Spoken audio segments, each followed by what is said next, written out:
ಓಂ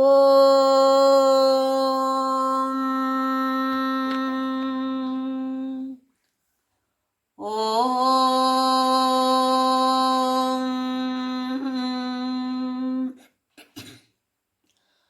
ಓಂ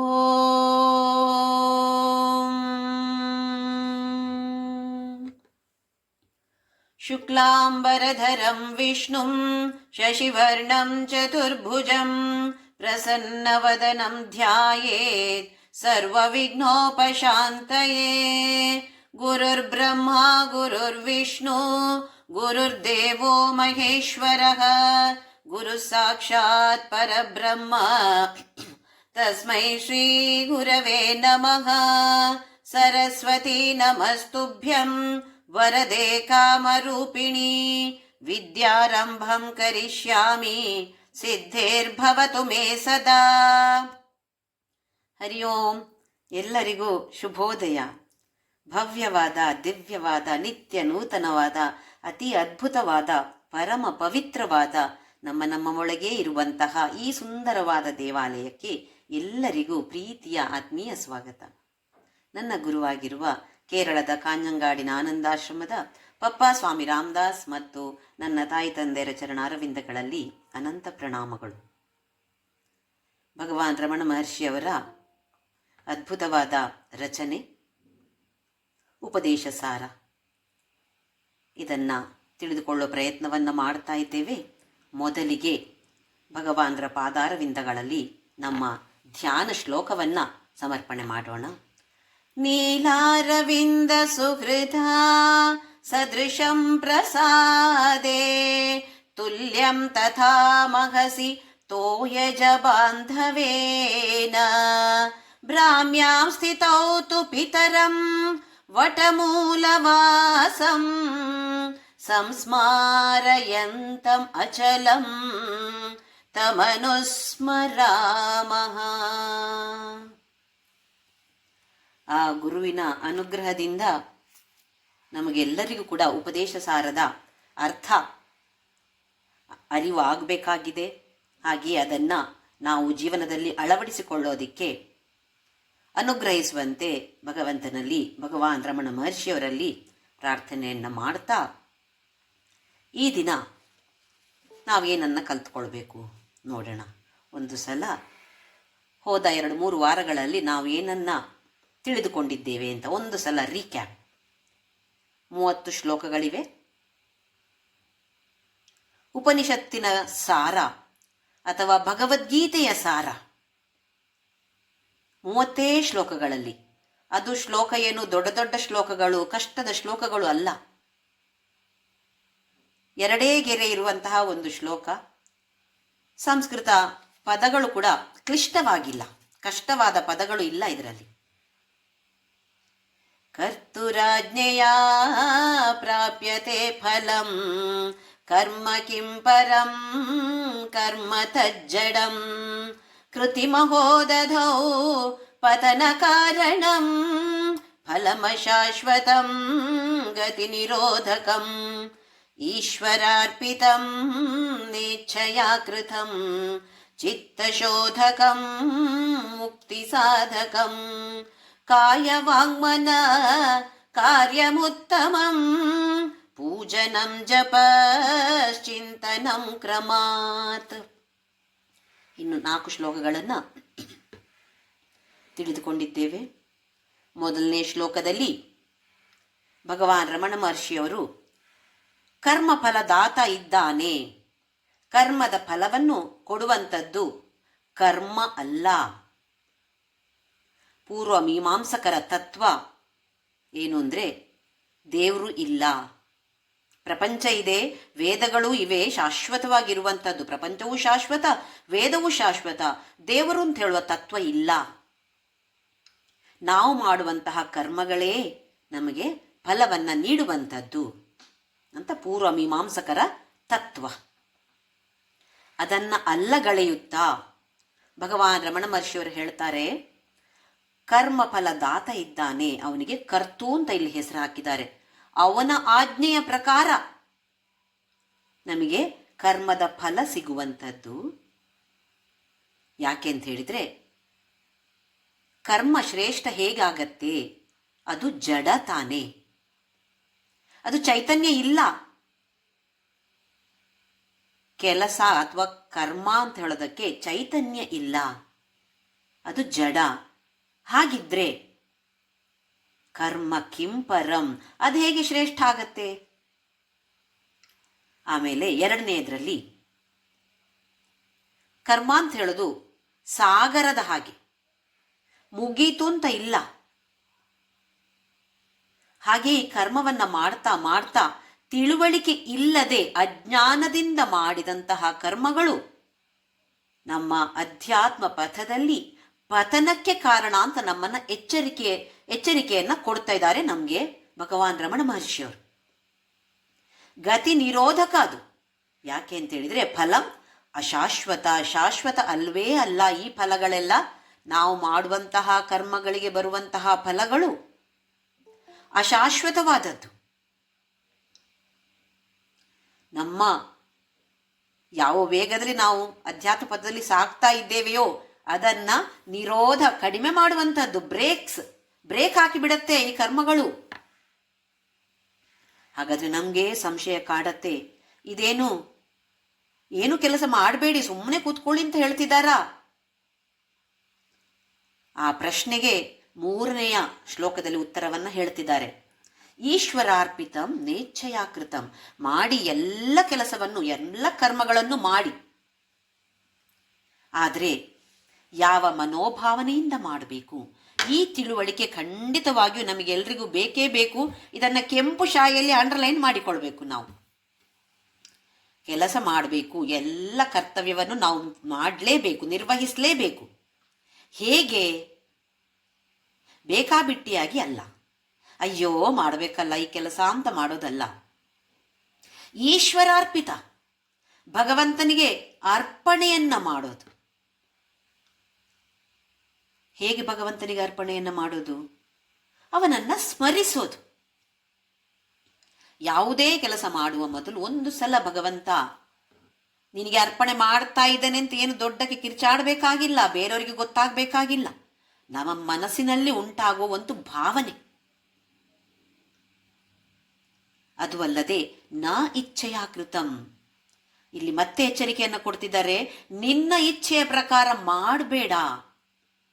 ನಮ್ಮ ಇಚ್ಛೆ ಹೇಗಿರತ್ತೆ? ಓ, ಈ ಕೆಲಸ ನಂಗೆ ಇಷ್ಟ, ನಾನು ಇದನ್ನು ಮಾಡ್ತೇನೆ. ಇನ್ನೊಂದು ಕೆಲಸ, ಅಪ್ಪ ನಂಗದು ಇಷ್ಟವೇ ಆಗೋದಿಲ್ಲ, ನಾನು ಮಾಡೋದಿಲ್ಲಪ್ಪ ಅಂತ ನಾವು ಬಿಟ್ಬಿಡ್ತೇವಲ್ವೇ? ಹಾಗೆ ಮಾಡಬೇಡಿ ಅಂತ ಹೇಳ್ತಿದ್ದಾರೆ ರಮಣ ಮಹರ್ಷಿಯವರು. ನಿಮ್ಮ ಇಚ್ಛೆಯ ಪ್ರಕಾರ ಮಾಡಬೇಡಿ. ನೀವು ಯಾವ ಕೆಲಸ ನಮ್ಮ ಕರ್ತವ್ಯವೋ ಅದನ್ನ ಮಾಡಲೇಬೇಕು.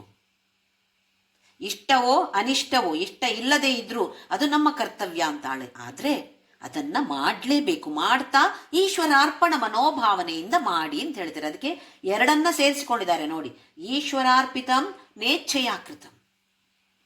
ಕೆಲವೊಂದು ಕೆಲಸಗಳು ನಮಗೆ ಕರ್ತವ್ಯ, ನಮ್ಮ ಧರ್ಮ ಪ್ರಕಾರ, ನಮ್ಮ ಈ ಸ್ಥಾನಕ್ಕೆ, ತಾಯಿಯಾಗಿ, ಮಗಳಾಗಿ, ಹೆಂಡತಿಯಾಗಿ, ಅತ್ತಿಗೆಯಾಗಿ, ಅಕ್ಕನಾಗಿ, ಟೀಚರ್ ಆಗಿ, ಡಾಕ್ಟರ್ ಆಗಿ, ಬೇರೆ ಬೇರೆ ಸ್ಥಾನಕ್ಕೆ ಬೇರೆ ಬೇರೆ ಕರ್ತವ್ಯಗಳಿವೆ. ಆಯಾಯ ಸ್ಥಾನದಲ್ಲಿ ಇರುವಂತಹ ಕರ್ತವ್ಯವನ್ನ ನಾವು ನಿಭಾಯಿಸಬೇಕು. ಅದು ನನಗೆ ಇಷ್ಟ ಆಗಲ್ಲ ಅಂತ ಬಿಟ್ಟು ಬಿಡಬಾರ್ದು. ಈ ಒಂದು ಎಚ್ಚರಿಕೆಯನ್ನು ನಮಗೆ ಕೊಡ್ತಿದ್ದಾರೆ. ಯಾವ ಕೆಲಸ ಮಾಡುವಾಗಲೂ ಕೂಡ ಪರಮಾತ್ಮನನ್ನ ಒಂದು ಸಲ ಸ್ಮರಿಸಿಕೊಂಡ್ರೆ ನಮಗೆ ಬಂಧನ ಇಲ್ಲ. ಇಲ್ಲ ಅಂದ್ರೆ ಅದು ಎಷ್ಟೇ ಉತ್ತಮವಾದ ಕಾರ್ಯವಾಗಲಿ, ಪುಣ್ಯ ಇರ್ಬೋದು, ನಮಗೆ ಅದರಿಂದ ಪುಣ್ಯ ಸಿಗಬಹುದು. ಆದರೆ ಪುಣ್ಯವೋ ಪಾಪವೋ ಅದನ್ನ ಭೋಗಿಸುವುದಕ್ಕೋಸ್ಕರ ಮತ್ತೆ ಮತ್ತೆ ಜನ್ಮ ತಾಳಬೇಕು ನಾವು. ಹಾಗಾದ್ರೆ ನಮಗೆ ಮೋಕ್ಷ ಬೇಡವೇ? ಏನು ಮೋಕ್ಷ ಅಂದ್ರೆ? ಶಾಶ್ವತವಾದ ಆನಂದ, ಭಯವೇ ಇಲ್ಲದೆ ಇರುವಂಥದ್ದು, ರಾಗದ್ವೇಷಗಳು ಇಲ್ಲದೆ ಇರುವಂಥದ್ದು, ಹಾಗೆಯೇ ಪುನರ್ಜನ್ಮ ಇಲ್ಲದೆ ಇರುವಂಥದ್ದು ಮೋಕ್ಷ. ಪುಣ್ಯಕರ್ಮ ಮಾಡಿದ್ರೂ ಮತ್ತೆ ಹುಟ್ಟಬೇಕು ಭೋಗಿಸುವುದಕ್ಕೋಸ್ಕರ, ಪಾಪಕರ್ಮ ಮಾಡಿದ್ರೂ ಮತ್ತೆ ಹುಟ್ಟಬೇಕು. ಹಾಗಾದ್ರೆ ಪಾಪಕರ್ಮವೇ ಮಾಡುವ, ಪುಣ್ಯಕರ್ಮಕ್ಕೂ ಪಾಪಕರ್ಮಕ್ಕೂ ಏನು ವ್ಯತ್ಯಾಸ ಇಲ್ಲ. ಮತ್ತೆ ಹುಟ್ಟಿ ಬರಬೇಕು ಅಂತಾದ್ರೆ ಪಾಪಕರ್ಮವೇ ಮಾಡಿದ್ರೆ ಏನು ವ್ಯತ್ಯಾಸ ಆಗತ್ತೆ? ಅದು ವ್ಯತ್ಯಾಸ ಇದೆ, ಅದು ಗೊತ್ತಿದೆ ನಮಗೆ. ಪಾಪಕರ್ಮಗಳು ಮಾಡಿದ್ರೆ ಕಷ್ಟ ದುಃಖಗಳು ಜಾಸ್ತಿ ಅಲ್ವೇ? ಹಾಗಾಗಿ ಪುಣ್ಯಕರ್ಮಗಳನ್ನೇ ಮಾಡೋಣ. ಉನ್ನತವಾದ ಉದ್ದೇಶದಿಂದ ಮಾಡೋಣ. ಏನು ಉದ್ದೇಶ? ಮನೋಜಯ. ನನ್ನ ಮನಸ್ಸು ನಿರ್ಮಲವಾಗ್ಲಿ. ಈ ಕೆಲಸ ಅಡಿಗೆ ಇರ್ಬೋದು, ಒಂದು ಮಿಕ್ಸರಿಗೆ ಚಟ್ನಿ ಮಾಡೋದಕ್ಕೆ ಹಾಕಿ ಮಿಕ್ಸರ್ನ ಡರ್ ಅಂತ ತಿರುಗಿಸೋ ಕೆಲಸ, ಚಿಕ್ಕ ಪುಟ್ಟ ಕೆಲಸ ಇರ್ಬೋದು. ಮಾಡಿದಾಗ ನನ್ನ ಮನಸ್ಸು ನಿರ್ಮಲವಾಗ್ಲಿ. ಈ ಕೆಲಸದಿಂದ ನನ್ನ ಮನಸ್ಸು ನಿರ್ಮಲವಾಗ್ಲಿ. ನಾನು ಮಾಡುವ ಚಟ್ನಿ ಚೆನ್ನಾಗಿರ್ಲಿ, ನಾನು ಮಾಡುವ ಸಾಂಬಾರು ಬಿಸಿಬೇಳೆ ಬಾತು ಚೆನ್ನಾಗಿ ರುಚಿ ರುಚಿಯಾಗಿ ಬರಲಿ ಅಂತ ಆಸೆ ಇರುತ್ತೆ.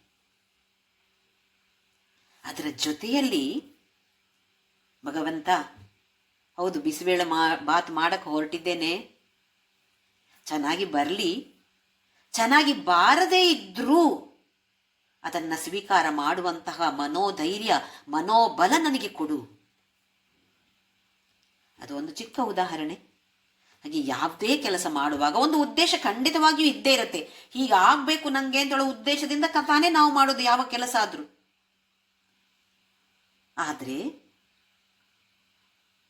ಆ ಉದ್ದೇಶ ಈಡೇರತ್ತೋ ಇಲ್ವೋ ಗೊತ್ತಿಲ್ಲ. ಕೆಲಸ ಮಾಡ್ತಾ ಇದ್ದೀವಿ, ಅದರ ರಿಸಲ್ಟ್ ಹೇಗಿರುತ್ತೋ ನಮಗೆ ಗೊತ್ತಿಲ್ಲ. ಅದು ನಮ್ಮ ಕೈಯಲ್ಲಿಲ್ಲ.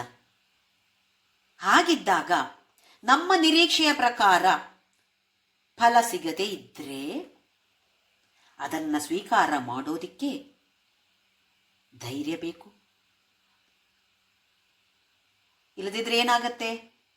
ನಾನು ಇದನ್ನ ಕೇಳಿದೆ, ನೀನು ಅದನ್ನ ಕೊಟ್ಟಿಯ ನನಗೆ, ಅಯ್ಯೋ ಭಗವಂತ, ನಿನ್ನ ವಿಷ್ಣು ಸಹಸ್ರನಾಮವು ನನಗೆ ಬೇಡ, ಲಲಿತಾ ಸಹಸ್ರನಾಮವು ನನಗೆ ಬೇಡ, ನಿನ್ನ ಯಾವ ಭಜನೆಯನ್ನು ನಾನಿನ್ನು ಹಾಡೋದಿಲ್ಲ, ನಾನು ನಿನ್ನ ದೇವಸ್ಥಾನಕ್ಕೂ ಬರೋದಿಲ್ಲ ಅಂತ ಹೇಳಿ ಭಗವಂತನ ಮೇಲೆ ಸಿಟ್ಟು ಮಾಡ್ಕೊಳ್ತೇವೆ.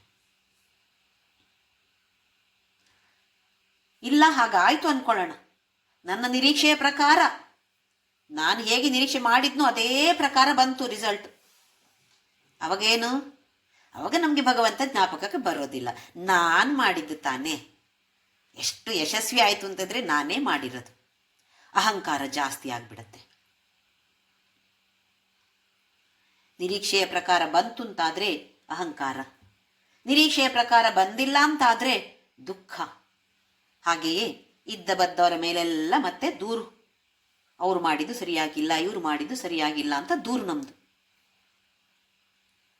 ಅದಕ್ಕೋಸ್ಕರ ಇಲ್ಲಿ ನಮಗೆ ರಮಣ ಮಹರ್ಷಿಯವರು ಎಚ್ಚರಿಕೆಯನ್ನು ಕೊಡ್ತಿದ್ದಾರೆ. ಯಾವುದೇ ಕೆಲಸವನ್ನ ಮಾಡುವಾಗ ಈಶ್ವರಾರ್ಪಣ ಬುದ್ಧಿಯಿಂದ ಮಾಡಿದ್ರೆ, ಕೆಲಸವನ್ನ ಮಾಡಿದ್ರೆ ಚಿತ್ತಶೋಧಕ ಆಗತ್ತೆ, ಮನಸ್ಸು ನಿರ್ಮಲವಾಗತ್ತೆ. ನೋಡಿ, ಮನಸ್ಸಿನಲ್ಲಿ ಒಂದು ಸ್ವಲ್ಪ 0.0000001% ಕಲ್ಮಶ ಇದ್ರೂ ಕೂಡ ನಮಗೆ ಭಗವಂತನ ಸಾಕ್ಷಾತ್ಕಾರ ಆಗೋದಿಲ್ಲ ಅಂತ ಶಾಸ್ತ್ರ ಹೇಳತ್ತೆ. ಮನಸ್ಸು ನಿರ್ಮಲವಾಗುವುದು ತುಂಬಾ ಮುಖ್ಯ. ಅದಕ್ಕೋಸ್ಕರ ಶ್ರಮ ಪಡಬೇಕು ನಾವು. ಯಾವ ಥರದ ಶ್ರಮ?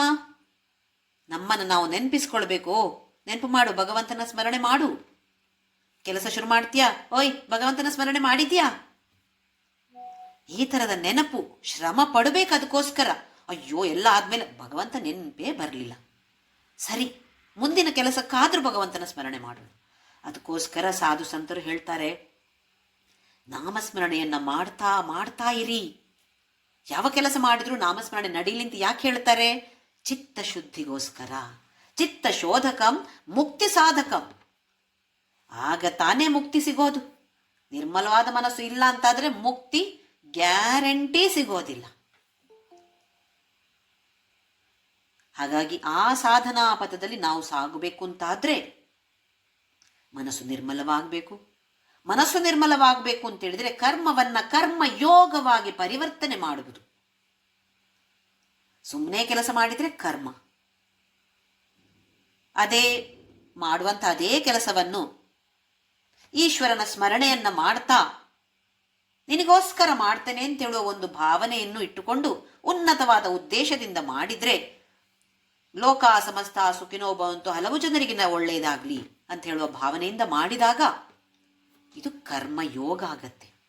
ಹೀಗೆ ಮಾಡ್ತಾ ಮಾಡ್ತಾ ಮಾಡ್ತಾ ಮನಸ್ಸು ನಿರ್ಮಲವಾದ ಹಾಗೆ ಬರುವಂತಹ ಕಷ್ಟಗಳು, ದುಃಖಗಳು ಎಲ್ಲವನ್ನು ಎದುರಿಸುವಂತಹ ಮನೋಬಲ ಬರುತ್ತೆ. ಹಾಗಾಗಿ ಲೋಕ ಜಯವನ್ನ ಮನೋಜಯವಾಗಿ ನಾವು ಪರಿವರ್ತಿಸಿಕೊಳ್ಳಬೇಕಾಗಿದೆ. ಲೋಕಜಯ ಅಂತ ಹೇಳಿದ್ರೆ ನನಗೆ ಹೀಗಾಗ್ಲಿ ಭಗವಂತ, ನನಗೆ ಹಾಗೆ ಆಗ್ಲಿ, ಲೋಕದಲ್ಲಿರುವಂತಹ ಲೌಕಿಕವಾದ ಕೋರಿಕೆಗಳನ್ನ ತೀರಿಸುವುದಕ್ಕೋಸ್ಕರ ಪ್ರಾರ್ಥನೆಯನ್ನ ಮಾಡ್ತೇವೆ. ಇನ್ನು ಸ್ವಲ್ಪ ಸ್ವಲ್ಪವಾಗಿ ಅದನ್ನ ಬಿಟ್ಟುಕೊಂಡು ಈ ಉದ್ದೇಶದಿಂದ ಮಾಡ್ತಾ ಇದ್ದೇನೆ, ಆದರೆ ನನಗೆ ಯಾವ ಫಲ ನೀನು ಕೊಟ್ಟರು ನಾನು ಅದನ್ನ ಒಂದು ಸುಂದರವಾದ ನಗೆಯ ಮೂಲಕ ಸ್ವೀಕಾರ ಮಾಡ್ತೇನೆ ಭಗವಂತ ಅಂತ ಹೇಳಿದ್ರೆ ಮನಸ್ಸು ಚಿತ್ತ ಶೋಧಕ ಆಗತ್ತೆ. ಇನ್ನೂ ನಿರ್ಮಲವಾಗಿ ಹೋದ ಹಾಗೆ ಸಾಧನಾ ಪಥದಲ್ಲಿ ರಾಕೆಟ್ ತರ ಮುಂದಕ್ಕೆ ಹೋಗ್ತೀವಂತೆ ನಾವು. ಹಾಗಾದ್ರೆ ಇದರ ಪ್ರಯತ್ನವನ್ನ ಖಂಡಿತವಾಗಿಯೂ ನಾವು ಮಾಡಬಹುದು. ದಿನದಲ್ಲಿ ಒಂದು ಕನಿಷ್ಠ ಪಕ್ಷ 10 ಕೆಲಸ ಮಾಡಿದಾಗಾದ್ರೂ ಭಗವಂತನ ಸ್ಮರಣೆಯನ್ನ ಮಾಡ್ತಾ, ಇನ್ನೊಂದು ವಾರ, ಇನ್ನೊಂದು ತಿಂಗಳಾದಾಗ ಬಹುಶಃ 15 ಕೆಲಸ ಮಾಡಿದಾಗ, ಆಮೇಲೆ ಈ ತರ ಮಾಡ್ತಾ ಮಾಡ್ತಾ ಮಾಡ್ತಾ ಅಭ್ಯಾಸ ಆಗೋಗ್ಬಿಡತ್ತೆ. ಯಾವ ಕೆಲಸ ಮಾಡ್ತಾ ಇದ್ರೂ ಕೂಡ ಭಗವಂತನ ಸ್ಮರಣೆ ನಡೀತಾ ಇರತ್ತೆ. ಹೀಗೆ ಆಗಬೇಕು, ನ್ಯಾಚುರಲ್ ಆಗಿ ಬರಬೇಕು. ಅಲ್ಲಿಯವರೆಗೆ ಪ್ರಯತ್ನ ಮಾಡಿ ಆಮೇಲೆ ಪ್ರಯತ್ನ ಮಾಡಬೇಕಾದ ಅವಶ್ಯಕತೆ ಇಲ್ಲ. ಹಾಗಾಗಿ ಈ 3ನೇ ಶ್ಲೋಕದಲ್ಲಿ ಈಶ್ವರಾರ್ಪಿತ ನೇಚ್ಛಯಾಕೃತ ಚಿತ್ತ ಶೋಧಕಂ ಮುಕ್ತಿ ಸಾಧಕಂ ಅಂತ ಹೇಳಿದ್ರು. ಆಮೇಲೆ 4ನೇದರಲ್ಲಿ ಕಾಯ ವಾಂಗ್ಮನ ಕಾರ್ಯಮುತ್ತಮಂ. ಕಾಯ ವಾಕ್ ಮನ, ನಮ್ಗೀಗ ಮಾಡುವಂತಹ ಕರ್ಮಗಳಲ್ಲಿ 3 ವಿಧಗಳಿವೆ. ಒಂದು ನಮ್ಮ ದೇಹದ ಮೂಲಕ ನಾವು ಮಾಡುವಂತಹ ಕ್ರಿಯೆಗಳು, ಕಾರ್ಯಗಳು. 2ನೇದು ಮಾತಿನ ಮೂಲಕ. ಕಾಯ ಅಂತ ಹೇಳಿದ್ರೆ ದೇಹ, ವಾಕ್ ಅಂತ ಹೇಳಿದ್ರೆ ಮಾತುಗಳು. ಆಮೇಲೆ 3ನೇದಾಗಿ ಮನಸ್ಸಿನ ಮೂಲಕ ಮಾಡುವಂತಹ ಕರ್ಮಗಳು. ಕಾಯ ವಾಂಗ್ಮನ ಕಾರ್ಯಮುತ್ತಮಂ ಪೂಜನಂ ಜಪ ಚಿಂತನಂ ಕ್ರಮಾತ್. ದೇಹದಿಂದ ನಾವು ಮಾಡುವಂತಹ ಕರ್ಮಗಳು ಅದು ಪೂಜನ ಅಂತ ಹೆಸರು ಹಾಕಿದ್ರು. ಮಾತಿನಿಂದ ಮಾಡುವಂತಹದಕ್ಕೆ ಜಪ ಅಂತ ಹೇಳಿದ್ರು. ಮನಸ್ಸಿನಿಂದ ಮಾಡುವಂತಹ ಕರ್ಮಗಳಿಗೆ, ಕಾರ್ಯಗಳಿಗೆ ಚಿಂತನ. ಹಾಗಾದ್ರೆ ಕ್ರಮಾತ್, ಒಂದರಿಂದ ಒಂದು ಉತ್ತಮ ಯಾವುದು? ಮೊದಲನೇದಾಗಿ ನಾವು ಮಾಡುವಂತಹ ಕೈ ಕಾಲುಗಳನ್ನು ಉಪಯೋಗಿಸಿ ನಾವು ಪೂಜೆಯನ್ನೆಲ್ಲ ಮಾಡ್ತೇವೆ. ದೇಹದ ವಿವಿಧ ಅಂಗಗಳನ್ನು ಉಪಯೋಗಿಸ್ತೇವೆ ಪೂಜೆಯಲ್ಲಿ, ನಾವೆಲ್ಲರೂ ಮಾಡ್ತೀವಿ. ಅಭಿಷೇಕ, ಅರ್ಚನೆ, ನೈವೇದ್ಯ, ಆರತಿ, ನಮಸ್ಕಾರ ಇದೆಲ್ಲವೂ ಕೂಡ ದೇಹದ ವಿವಿಧ ಅಂಗಗಳನ್ನು ಉಪಯೋಗಿಸಿ ಮಾಡುವಂತಹ ಆರಾಧನೆ. ಇದಕ್ಕೆ ಹೆಸರು ಪೂಜೆ. ಇದಕ್ಕಿಂತ ಉತ್ತಮ ಯಾವುದು ಅಂತ ಹೇಳ್ತಿದ್ದಾರೆ. ಮಾತಿನ ಮೂಲಕ ನಾವು ಮಾಡುವಂತಹ ಜಪ, ವಿಷ್ಣು ಸಹಸ್ರನಾಮ, ಲಲಿತಾ ಸಹಸ್ರನಾಮ, ಭಜನೆಗಳು, ಅಥವಾ ಓಂ ನಮಃ ಶಿವಾಯ, ಓಂ ಶ್ರೀರಾಮ್ ಜಯ ರಾಮ್ ಜಯ ಜಯರಾಮ್, ಅಥವಾ ಯಾವುದೇ ನಾಮ. ಈ ಜಪ ಮಾಡುವಂಥದ್ದು ಪೂಜೆ ಮಾಡುವುದಕ್ಕಿಂತ ಉತ್ತಮ ಅಂತ ಹೇಳ್ತಿದ್ದಾರೆ. ಯಾಕೆ ಅಂತ ಹೇಳಿದ್ರೆ ಅವಲಂಬನೆ ಕಡಿಮೆ ಇಲ್ಲಿ. ನಮಗೆ ನೋಡಿ, ಈಗ ಪೂಜೆ ಮಾಡಬೇಕು ಅಂತಾದ್ರೆ ಎಷ್ಟೊಂದು ಸಾಮಗ್ರಿಗಳು ಬೇಕು. ಅಲ್ಲಿ ಆರತಿ ಬೇಕು, ಅಗರಬತ್ತಿ ಬೇಕು, ನೈವೇದ್ಯಕ್ಕೆ ಬೇಕು, ನೈವೇದ್ಯ ಇಡ್ಲಿಕ್ಕೆ ಒಂದು ಬೆಳ್ಳಿಯ ಪಾತ್ರೆ ಬೇಕು, ಪಂಚಪಾತ್ರೆಗಳು ಬೇಕು, ಹೂವು ಬೇಕು ಅಲ್ವೇ? ಈ ಜಪ ಮಾಡೋದಿಕ್ಕೆ, ಮಾತಿನಲ್ಲಿ ಹೇಳೋದಿಕ್ಕೆ ಇದ್ಯಾವುದು ಅಗತ್ಯ ಇಲ್ಲ. ನಾವು ರೈಲಲ್ಲಿ ಕೂತ್ಕೊಂಡು ಹೋಗ್ತೇವೆ, ಫ್ಲೈಟಲ್ಲಿ ಕೂತ್ಕೊಂಡು ಹೋಗ್ತೇವೆ, ಕಾರಲ್ಲಿ ಕೂತ್ಕೊಂಡು ಪ್ರಯಾಣ ಮಾಡ್ತಾ ಇರ್ತೇವೆ. ವಿಷ್ಣು ಸಹಸ್ರನಾಮ ಹೇಳ್ಬೋದು, ಅಥವಾ ಯಾವುದೇ ನಾಮ ಜಪ ಮಾಡ್ಬೋದು. ಅವಲಂಬನೆ ಕಡಿಮೆ ಆಗ್ತಾ ಹೋಗುತ್ತೆ. ಹಾಗಿದ್ದಾಗ ಅದು ಉತ್ತಮ ಅಂತ ಹೇಳ್ತಿದ್ದಾರೆ. ದೇಹದ ಮೂಲಕ ನಾವು ಮಾಡುವ ಪೂಜೆಗಿಂತಲೂ ವಚನಗಳ ಮೂಲಕ, ಮಾತಿನ ಮೂಲಕ ಮಾಡುವಂತಹ ನಾಮ ಜಪ ಉತ್ತಮ ಅಂತ ಹೇಳ್ತಾರೆ. ಆಮೇಲೆ ಮನಸ್ಸಿನ ಮೂಲಕ ಮಾಡುವಂತಹ ಚಿಂತನೆ, ಧ್ಯಾನ, ಇದು ಇನ್ನೂ ಉತ್ತಮ. ಒಂದರಿಂದ ಒಂದು ಉತ್ತಮ. ಪೂಜೆಯಿಂದ ಜಪ ಉತ್ತಮ, ಜಪದಿಂದ ಚಿಂತನ ಉತ್ತಮ ಅಂತ ಹೇಳಿದ್ರು. ಹಾಗಾದ್ರೆ ಎಲ್ಲದಕ್ಕಿಂತ ಉತ್ತಮವಾದದ್ದು ಚಿಂತನ ಅಂತ ಹೇಳಿದ್ರು. ಕ್ರಮಾತ್, ಕ್ರಮ ಪ್ರಕಾರವಾಗಿ. ಇನ್ನೀಗ 3ನೆಯ ಶ್ಲೋಕದಲ್ಲಿ ಏನು ಹೇಳ್ತಾರೆ ನೋಡೋಣ. ಜಗತ ಈಷಧೀಯುಕ್ತ ಸೇವನಂ ಅಷ್ಟಮೂರ್ತಿ ಬೃದ್ದೇವ ಪೂಜನಂ. ಜಗತ ಈಷಧಿ ಯುಕ್ತ ಸೇವನಂ ಅಷ್ಟಮೂರ್ತಿ ಭೃತ್ ದೇವ ಪೂಜನಂ. ಈ ಶ್ಲೋಕದಲ್ಲಿ ಪೂಜೆಯ ಬಗ್ಗೆ ವಿಚಾರವನ್ನು ತಿಳಿಸಿಕೊಡ್ತಿದ್ದಾರೆ. ಪೂಜೆ ಅಂತೇಳಿದ್ರೆ ನಾವು ದೇಹದ ಮೂಲಕ ಮಾಡುವಂತಹ ಪೂಜೆ. ಮೊದಲನೆಯದು 3 ಕರ್ಮಗಳಿವೆ. ದೇಹದಿಂದ ಮಾಡುವಂತಹ ಪೂಜೆ, ಮಾತಿನಿಂದ ಮಾಡುವಂತಹ ನಾಮಜಪ, ಮನಸ್ಸಿನಿಂದ ಮಾಡುವಂತಹ ಧ್ಯಾನ ಅಥವಾ ಚಿಂತನ. ಈ 3ರಲ್ಲಿ ಈಗ 1ನೇದಾದ ದೇಹದ ಮೂಲಕ ಮಾಡುವಂತಹ ಪೂಜೆಯ ಬಗ್ಗೆ ಯಾವ ಥರದಲ್ಲಿ ನಾವು ಮಾಡಬೇಕು, ಇದರ ಬಗ್ಗೆ ನಮಗೆ ವಿಷಯವನ್ನು ತಿಳಿಸಿಕೊಡ್ತಿದ್ದಾರೆ ಭಗವಾನ್ ರಮಣ ಮಹರ್ಷಿಯವರು 5ನೆಯ ಶ್ಲೋಕದಲ್ಲಿ. ಜಗತ ಈಷಧಿ ಯುಕ್ತ ಸೇವನಂ ಅಷ್ಟಮೂರ್ತಿ ಭೃತ್ ದೇವ ಪೂಜನಂ. ನಾವು ಮಾಡುವಂತಹ ಪೂಜೆಗಳಲ್ಲಿ 2 ವಿಧ ಇದೆ. 1ನೇದಾಗಿ ನಮ್ಮ ಇಷ್ಟ ದೇವತೆಯನ್ನ ನಾವು ಪೂಜೆ ಮಾಡುವಂಥದ್ದು. ನಾವೆಲ್ಲರೂ ಮಾಡ್ತೀವಿ. ಬೆಳಿಗ್ಗೆ ಸ್ನಾನ ಮಾಡಿ ದೇವರ ಮನೆಗೆ, ದೇವರ ಕೋಣೆಗೆ ಹೋಗಿ ಅಲ್ಲಿರುವಂತಹ ಮೂರ್ತಿಯೋ ಅಥವಾ ಫೋಟೋವೋ ಏನೋ ಇರುತ್ತೆ, ಅದಕ್ಕೆಲ್ಲ ನಾವು ಪೂಜೆಯನ್ನು ಮಾಡ್ತೇವೆ. ಹೇಗೆ ಪೂಜೆ ಮಾಡ್ತೇವೆ? ನಮಗೆ ಹೇಗೆ ತೋರತ್ತೋ ಹಾಗೆ ಪೂಜೆ ಮಾಡ್ತೇವೆ. ಒಬ್ಬರಿಗೆ ಅಭಿಷೇಕ ಮಾಡಿ, ಅರ್ಚನೆ ಮಾಡಿ, ನೈವೇದ್ಯ ಮಾಡಿ ಈ ಥರ ಮಾಡಿದರೆ ಇಷ್ಟ. ಇನ್ನೊಬ್ರಿಗೆ ಹಾಗಬೇಡ, ಇನ್ನೊಂದು ಥರದಲ್ಲಿ ಮಾಡಬೇಕು. ಈ ಬಣ್ಣದ ಹೂವುಗಳು ಬೇಕು, ಆ ಬಣ್ಣದ ಹೂವುಗಳು ಬೇಕು, ಬಿಲ್ವ ಪತ್ರೆ ಬೇಕು, ತುಳಸಿ ಬೇಕು, ಗರಿಕೆ ಬೇಕು ಅಂತ ಹೇಳುವ ಭಾವನೆ ಇರುವಂಥವರು ಇನ್ನು ಹಲವರು ಭಕ್ತರು. ಹೇಗೇ ಇರಲಿ, ಅವರವರ ಇಷ್ಟದ ಪ್ರಕಾರ ಅವರು ಪೂಜೆಯನ್ನು ಮಾಡ್ತಾರೆ. ಮಾಡುವಾಗ ಈ ಒಂದು ಮೂರ್ತಿ ಅಥವಾ ಫೋಟೋ ಅಂತ ಇಟ್ಟುಕೊಂಡ್ರೆ ಅದರಲ್ಲಿ ನಾವು ಆ ಭಗವಂತನನ್ನ ನೋಡ್ತೀವಿಯಾ? ಸುಂದರವಾದ ಮೂರ್ತಿ ಅಥವಾ ಬಹಳ ಚೆನ್ನಾಗಿದೆ ಈ ಫೋಟೋ, ಸರಿ, ಅದರಲ್ಲಿ ಆ ಭಗವಂತನ ಆ ರೂಪವನ್ನು ನಾವು ಕಾಣ್ತೇವೆ ಒಂದು ಕ್ಷಣ. ಆಮೇಲೆ ಮತ್ತೆ ಮನಸ್ಸು ಆ ಕಡೆ ಓ ಭಾರಿ ಚೆನ್ನಾಗಿದೆ, ಈ ಶಿವನ ಇದು ಭಾರಿ ಚೆನ್ನಾಗಿದೆ, ಈ ಕೃಷ್ಣನ ಫೋಟೋ ಅಥವಾ ವಿಗ್ರಹ ಭಾರಿ ಚೆನ್ನಾಗಿದೆ ಅಂತ ಒಂದ್ಸಲ ಮನಸ್ಸಿಗೆ ಬಂತು. ಆಮೇಲೆ ಅಲ್ಲಿಂದ ಮತ್ತೆ ಸರಿದು ಹೋಗುತ್ತೆ ಮನಸ್ಸು, ಆ ಕಡೆ ಈ ಕಡೆ ಹರಿತಾ ಇರತ್ತೆ. ದೇವಸ್ಥಾನಕ್ಕೆ ಹೋಗ್ತೀವಿ. ದೇವಸ್ಥಾನಕ್ಕೆ ಹೋಗಿ ಒಂದು ಸಲ ಆ ಗರ್ಭಗುಡಿಯಲ್ಲಿರುವಂತಹ ವಿಗ್ರಹದ ವೀಕ್ಷಣೆಯನ್ನ ಮಾಡ್ತೇವೆ. ಅಷ್ಟೊತ್ತಿಗೆ ಬಂದರು ನನ್ನ ಫ್ರೆಂಡ್ ಅಲ್ಲಿ, ಜ್ಯೋತಿ ಸುಮಾರು ಸಮಯ ಆಯ್ತು ಸಿಗದೆ ಅಂತ ಹೇಳಿದ್ರು.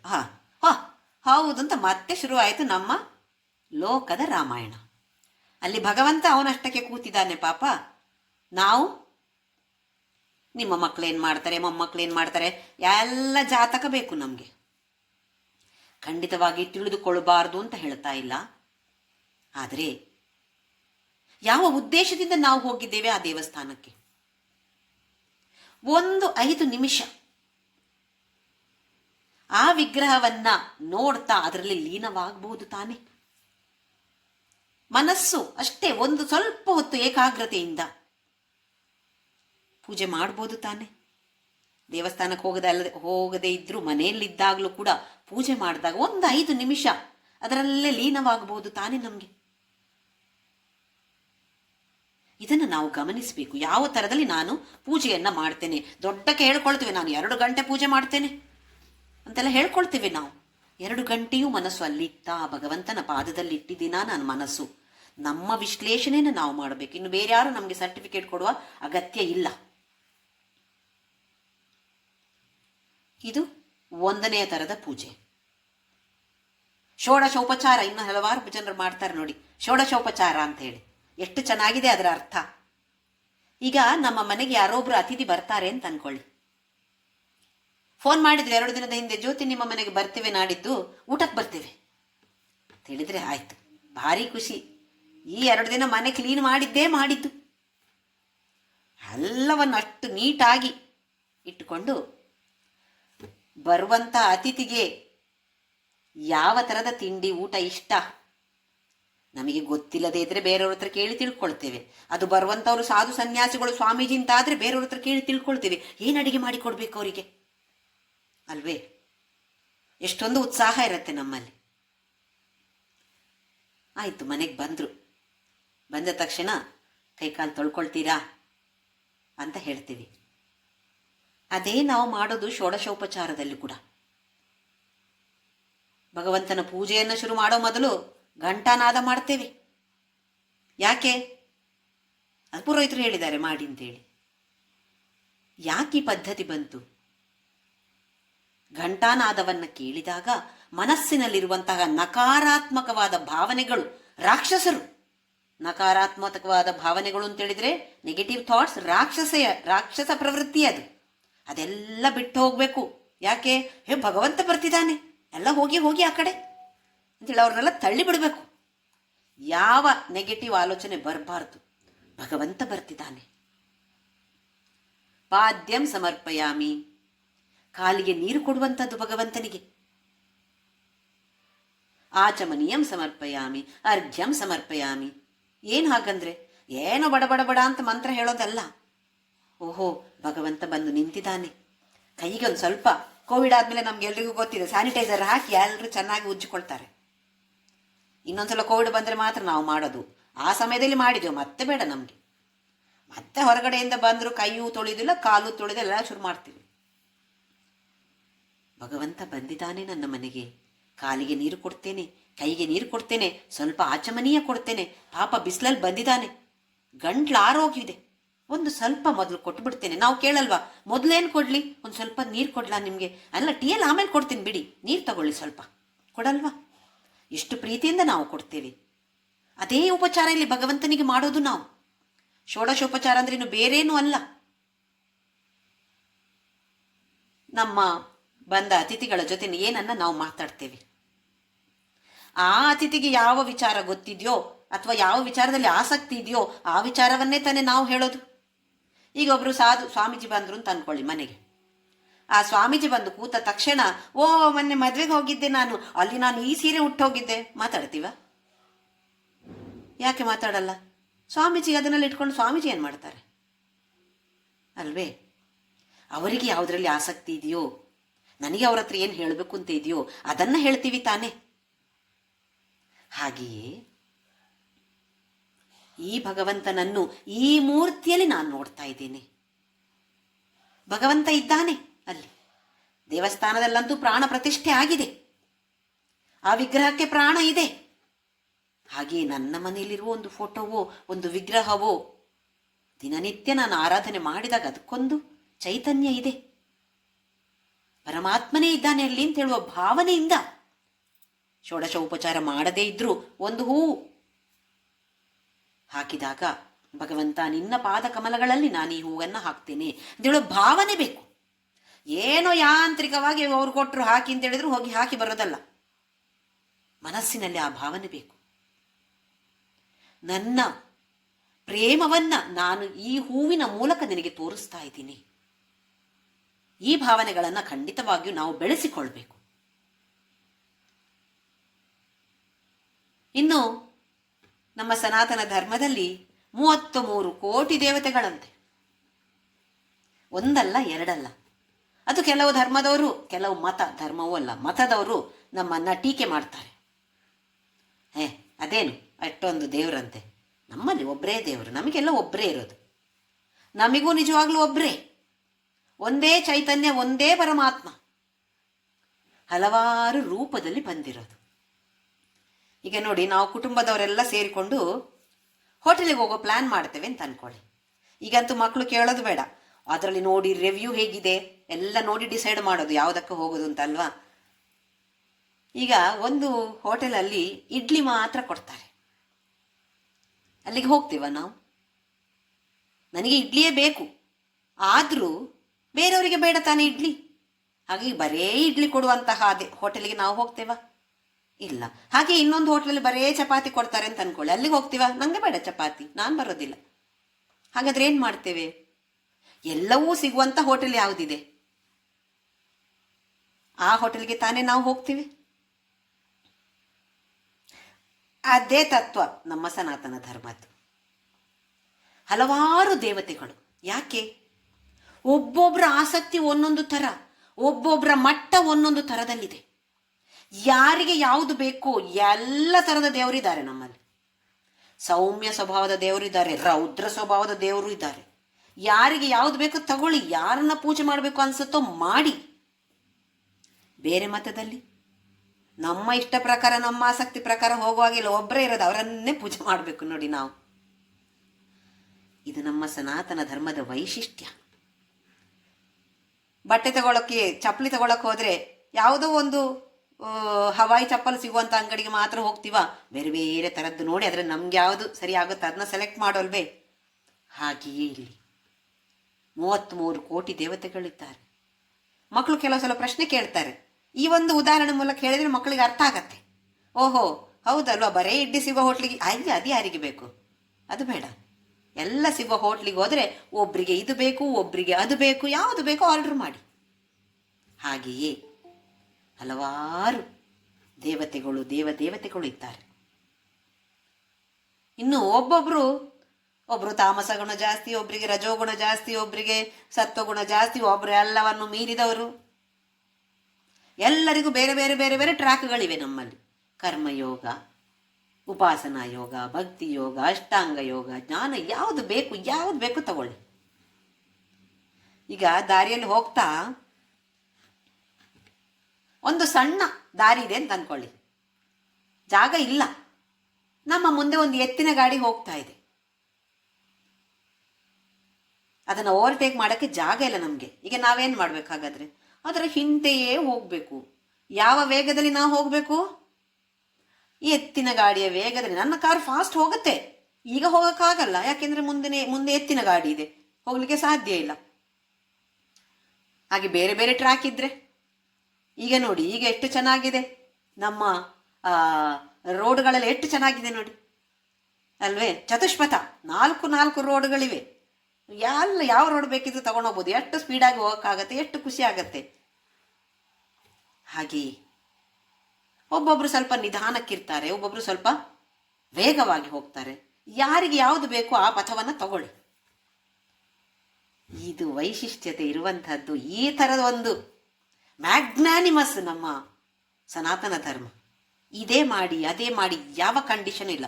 ಹಾಗಾಗಿ ನಾವೇನಾಗಿದ್ದೇವೆ, ಒಂದು ದೇವಸ್ಥಾನಕ್ಕೂ ಹೋಗೋಕೆ ನಮಗೆ ಆಸಕ್ತಿ ಇಲ್ಲ, ಮನೆಯಲ್ಲಿ ನಾಮಸ್ಮರಣೆ ಮಾಡೋದಕ್ಕೆ ಅದೇನಿದೆ, ಟಿವಿಯಲ್ಲಿ ಸೀರಿಯಲ್ ಬರ್ತಾ ಇದೆ, ಈ ಸಮಯ ಒಳ್ಳೆ ಸೀರಿಯಲ್, ಅದನ್ನು ಬಿಟ್ಟು ಯಾರು ನಾಮಸ್ಮರಣೆ ಮಾಡ್ತಾರೆ? ಹೀಗಾಗಿದ್ದೇವೆ ನಾವು. ಹಾಗಾಗಬಾರ್ದು. ಸನಾತನ ಧರ್ಮ ನಮಗೆ ಕೊಟ್ಟಿರುವಂತಹ ಈ ಅದ್ಭುತವಾದ ವಿಚಾರಗಳನ್ನು ತಿಳಿದುಕೊಳ್ಬೇಕು ನಾವೆಲ್ಲರೂ. ಇದು 1ನೆಯ ರೀತಿಯ ಪೂಜೆ. ವಿಗ್ರಹದಲ್ಲಿಯೋ ಅಥವಾ ಫೋಟೋದಲ್ಲಿಯೋ ಭಗವಂತನನ್ನು ನೋಡಿ ಆರಾಧನೆಯನ್ನು ಮಾಡುವಂಥದ್ದು. ಅದರ ಬಗ್ಗೆ ಹೇಳುತ್ತಾ ಇಲ್ಲ ರಮಣ ಮಹರ್ಷಿಯವರು. ಮುಂದಿನ 2ನೆಯ ಥರದ್ದು ಯಾವುದು? ವಿಶ್ವರೂಪ ಈಶ್ವರ. ಭಗವಂತನನ್ನ ಮೂರ್ತಿಯಲ್ಲಿ, ಫೋಟೋದಲ್ಲಿ, ದೇವಸ್ಥಾನದಲ್ಲಿ, ದೇವರ ಕೋಣೆಯಲ್ಲಿ ಮಾತ್ರವೇ ಅಲ್ಲದೆ ಎಲ್ಲ ಕಡೆಯಲ್ಲಿಯೂ, ಎಲ್ಲ ವಿಶ್ವದಲ್ಲಿಯೇ ಭಗವಂತನನ್ನ ನೋಡುವಂಥದ್ದು.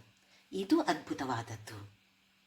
ಜಗತ ಈಷಧಿ ಯುಕ್ತ ಸೇವನಂ ಅಷ್ಟಮೂರ್ತಿ ಭೃತ್ ದೇವಪೂಜನಂ.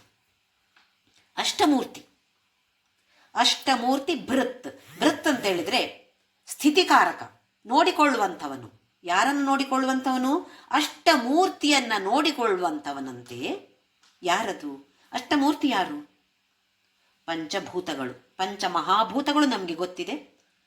ಆಕಾಶ, ವಾಯು, ಅಗ್ನಿ, ಜಲ, ಪೃಥ್ವಿ, ಈ ಪಂಚಮಹಾಭೂತಗಳು 5. ಸೂರ್ಯ, ಚಂದ್ರ 7 ಕೊನೆಯದಾಗಿ ಜೀವರಾಶಿ. ಪ್ರಪಂಚದಲ್ಲಿ ಇರುವಂತಹ, ವಿಶ್ವದಲ್ಲಿ ಇರುವಂತಹ ಎಲ್ಲ ಜೀವರಾಶಿಗಳನ್ನು 1. ಎಷ್ಟಾಯಿತು? 8. ಪಂಚಮಹಾಭೂತಗಳು, ಸೂರ್ಯ, ಚಂದ್ರ, ಕೊನೆಯದಾಗಿ ಜೀವರಾಶಿ.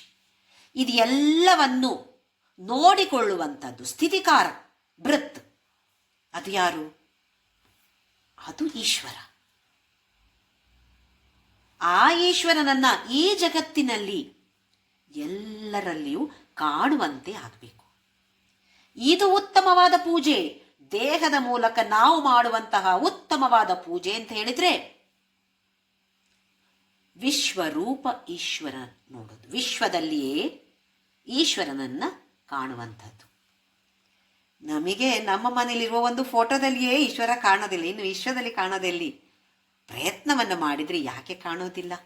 ಪ್ರಯತ್ನ ಮಾಡಬೇಕು, ಶ್ರಮ ಪಡಬೇಕು. ಅದಕ್ಕೋಸ್ಕರ ಏನು ಅದರಷ್ಟಕ್ಕೆ ಬರುತ್ತೆ ಅಂದರೆ ಬರೋದಿಲ್ಲ. ಸ್ವತಃ ನಾವು ಶ್ರಮ ವಹಿಸಿದ್ರೆ ಮಾತ್ರ ಬರುವಂಥದ್ದು.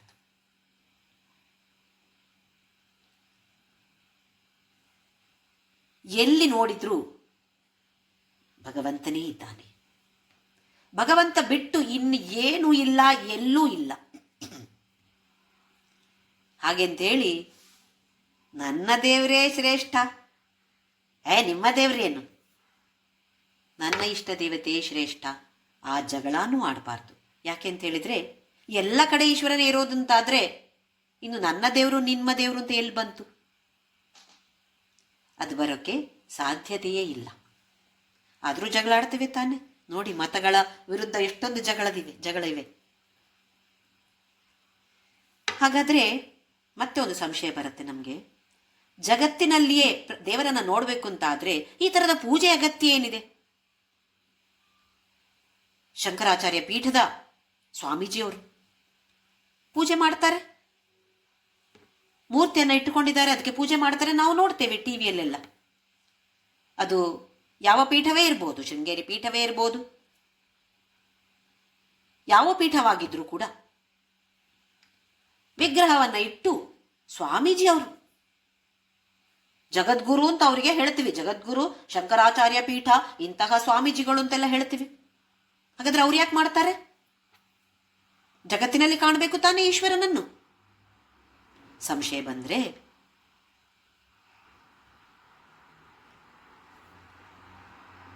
ಇಂತಹ ಗುರು ಹಿರಿಯವರು ಯಾವುದನ್ನು ಆಚರಿಸ್ತಾರೋ ಅದನ್ನ ಭಕ್ತರು ಆಚರಿಸ್ತಾರೆ. ಯದ್ಯದಾಚರತಿ ಶ್ರೇಷ್ಠ ತತ್ತ ದೇವೇತರೋಚನ ಸಯತ್ ಪ್ರಮಾಣಂ ಕುರುತೆ ಲೋಕಸ್ತದನು ವರ್ತತೆ ಅಂತ ಭಗವಂತ ಅರ್ಜುನನಿಗೆ ಹೇಳ್ತಾನೆ. ರೋಲ್ ಮಾಡೆಲ್ಸ್ ಇರ್ತಾರೆ ಕೆಲವರು, ಅವ್ರು ಹೇಗೆ ಮಾಡ್ತಾರೋ ಬೇರೆಯವರು ಕೂಡ ಹಾಗೇ ಮಾಡ್ತಾರೆ. ಯಾವುದೋ ಒಂದು ಸಿನಿಮಾದಲ್ಲಿ ಹೀರೋಯಿನ್ ಒಂದು ಒಳ್ಳೆ ಚೆನ್ನಾಗಿರೋ ಸೀರೆ ಉಟ್ಕೊಂಡು ಆ ಹೀರೋಯಿನ್ನ ಹೆಸರಾಕಿ ಆ ಸೀರೆ ಆಯ್ತು ಮ್ಯಾನುಫ್ಯಾಕ್ಚರ್ ಮಾಡಿ ಬಂದಾಯ್ತು ಮಾರ್ಕೆಟ್ಗೆ, ಇನ್ನು ಹೋಗಿ ಆ ನಾಯಕಿಯ ಹೆಸರು ಹೇಳಿ ಆ ಸೀರೆ ನಂಗೆ ಕೊಡಿ. ಯಾಕೆ? ಆ ನಾಯಕಿ ಉಟ್ಕೊಂಡಿದ್ದಾಳೆ, ಅವಳು ನನಗೆ ರೋಲ್ ಮಾಡೆಲ್, ಭಾರಿ ಇಷ್ಟ ನನಗೆ ಅವಳು ಅಂದರೆ, ನನ್ನ ಫೇವ್ರೆಟ್ ಹೀರೋಯಿನ್ ಅವಳು ಅಲ್ವೇ? ಯಾರು ನಮಗೆ ರೋಲ್ ಮಾಡೆಲ್ಸ್ ಅಂತ ಇರ್ತಾರೋ ಅವರೇನು ಮಾಡ್ತಾರೆ ಅದನ್ನೇ ನಾವು ಮಾಡುವಂತಹ ಪ್ರಯತ್ನ ಮಾಡ್ತೇವೆ. ಅದಕ್ಕೋಸ್ಕರ ಭಗವಂತ ಹೇಳ್ತಾನೆ, ನನಗೆ ಯಾವ ಕರ್ತವ್ಯವೂ ಇಲ್ಲ ಅರ್ಜುನ, ನಾನು ಕರ್ಮ ಮಾಡಬೇಕಾದ ಅವಶ್ಯಕತೆ ಇಲ್ಲ, ಆದರೂ ಮಾಡ್ತೇನೆ. ಯಾಕೆ? ಲೋಕ ನನ್ನನ್ನು ಅನುಸರಿಸತ್ತೆ, ಗಮನಿಸ್ತಾ ಇದೆ ಲೋಕ ನನ್ನನ್ನು, ನಾನೇನು ಮಾಡ್ತೇನೋ ಅದನ್ನೇ ಮಾಡತ್ತೆ. ಹಾಗೆ ಇಲ್ಲಿ ಯಾವುದೇ ಪೀಠದ ಸ್ವಾಮೀಜಿಗಳಿರ್ಬೋದು, ಯಾಕೆ ಮಾಡ್ತಾರೆ? ನಮ್ಮಂತಹ ಭಕ್ತರಿಗೋಸ್ಕರ ಮಾಡ್ತಾರೆ. ಕಂಚಿ ಕಾಮಕೋಟಿ ಪೀಠಾಧೀಶ್ವರರಾಗಿದ್ದ ಪರಮಾಚಾರ್ಯ ಅವರು ಮಾಡ್ತಾ ಇದ್ರು, ಎಲ್ಲದರಿಂದ ಗುಣಾತೀತರಾಗಿದ್ರು, ನಡೆದಾಡುವ ಭಗವಂತ ಅಂತ ಹೆಸರು ಹಾಕಿದ್ರು ಭಕ್ತರೆಲ್ಲರೂ. ಅವರು ಮಾಡ್ತಾ ಇದ್ರಲ್ವೇ? ಯಾಕೆ? ನಮಗೋಸ್ಕರ. ಅವರು ಮಾಡದೇ ಇದ್ರೆ ಅವರೇ ಮಾಡಲ್ಲ, ನಂಗೇನು ಮಾಡು, ನಾನು ಯಾಕೆ ಮಾಡಬೇಕು ಅಂತ ಹೇಳುವ ಭಾವನೆ ನಮ್ಮಲ್ಲಿ ಮೂಡತ್ತೆ. ಹಾಗೆಂತ ಹೇಳಿ ಅವರೇನು ವಿಶ್ವದಲ್ಲಿ ಕಾಣಲಿಲ್ವೇ ಭಗವಂತನನ್ನು? ಕಂಡಿರ್ಬೋದು, ಆದರೂ ವಿಗ್ರಹಾರಾಧನೆಯನ್ನು ಮಾಡಿದರು. ಹಾಗಾಗಿ ನಮ್ಗೆ ಆ ಥರದ ಸಂಶಯ ಬಂದರೆ ಅದನ್ನು ನಿವಾರಣೆಯನ್ನು ಮಾಡಿಕೊಳ್ಬೇಕು ನಾವು. ಅವ್ರು ಯಾಕೆ ಹೀಗೆ ಮಾಡ್ತಾರೆ, ಅವ್ರು ಯಾಕೆ ಈ ಥರ ಮಾಡಲ್ಲ ಅಂತ ಹೇಳೋದಕ್ಕೆಲ್ಲ ಅರ್ಥ ಇದೆ. ನಾವು ಕೂಡ ಮಾಡ್ತಾ ಮಾಡ್ತಾ ಮಾಡ್ತಾ ಮುಂದಕ್ಕೆ ಸಾಗಬೇಕಾಗಿದೆ. ಮೊದಲೇ ಎಲ್ಲವನ್ನು ಬಿಟ್ಟು ಬಿಡ್ತೀನಿ ಅಂತ ಅಂದರೆ ಅದು ಸರಿಯಲ್ಲ. ಆ ಮಟ್ಟಕ್ಕೆ ಬರಬೇಕು ತಾನೆ. ದೈಹಿಕ ಕರ್ಮಗಳನ್ನು ಮಾಡ್ತಾ ಮಾಡ್ತಾ ಕರ್ಮಯೋಗವನ್ನು ಮಾಡ್ತಾ ಮಾಡ್ತಾ ಮನಸ್ಸು ನಿರ್ಮಲವಾಗ್ತಾ ಮುಂದಕ್ಕೆ ಸಾಗಬೇಕಷ್ಟೇ ಹೊರತು ಬರೇ ಕರ್ಮವನ್ನು ಮಾಡಿದ್ರೆ ಮನಸ್ಸು ನಿರ್ಮಲವಾಗೋದಿಲ್ಲ. ಹೇಗೆ ಒಂದು ಕೆಸರಿನಲ್ಲಿ ಹೂತ ಟಯರು ಮತ್ತೆಷ್ಟು ಆಕ್ಸಿಲರೇಟರ್ ಕೊಟ್ಟರು ಅಲ್ಲೇ ಗರ ಗರ ಗರ ಗರ ಅಂತ ಅಲ್ಲೇ ಸುತ್ತತ್ತೆ, ಮುಂದಕ್ಕೆ ಹೋಗೋದಿಲ್ಲ, ಮತ್ತೆ ಮಣ್ಣು ಹಾರತ್ತೆ ಅಲ್ಲಿಂದ ಕೊಚ್ಚೆ. ಹಾಗೆ ಆಗತ್ತೆ ನಮ್ಮ ಪರಿಸ್ಥಿತಿ. ವಿಚಾರವನ್ನು ತಿಳಿದುಕೊಂಡು ಇನ್ನು ನಾನು ಮುಂದಕ್ಕೆ ಏನು ಮಾಡಬೇಕಾಗಿದೆ ಇದನ್ನು ಅರಿತುಕೊಂಡು ಆ ಪ್ರಯತ್ನವನ್ನು ಮಾಡಿದರೆ ಮಾತ್ರ ನಾವು ಮುಂದಕ್ಕೆ ಸಾಗೋದು. ಹಾಗಾಗಿ ಜಗತ ಈಷಧಿ ಯುಕ್ತ ಸೇವನಂ ಅಷ್ಟಮೂರ್ತಿ ಬೃತ್ ದೇವಪೂಜನಂ.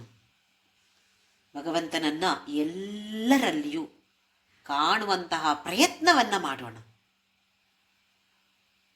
ಮೊದಲಿಗೆ ತುಂಬ ಕಷ್ಟವಾಗಬಹುದು. ಸ್ವಲ್ಪ ನಿಧಾನವಾಗಿ ಆದರೂ ಕೂಡ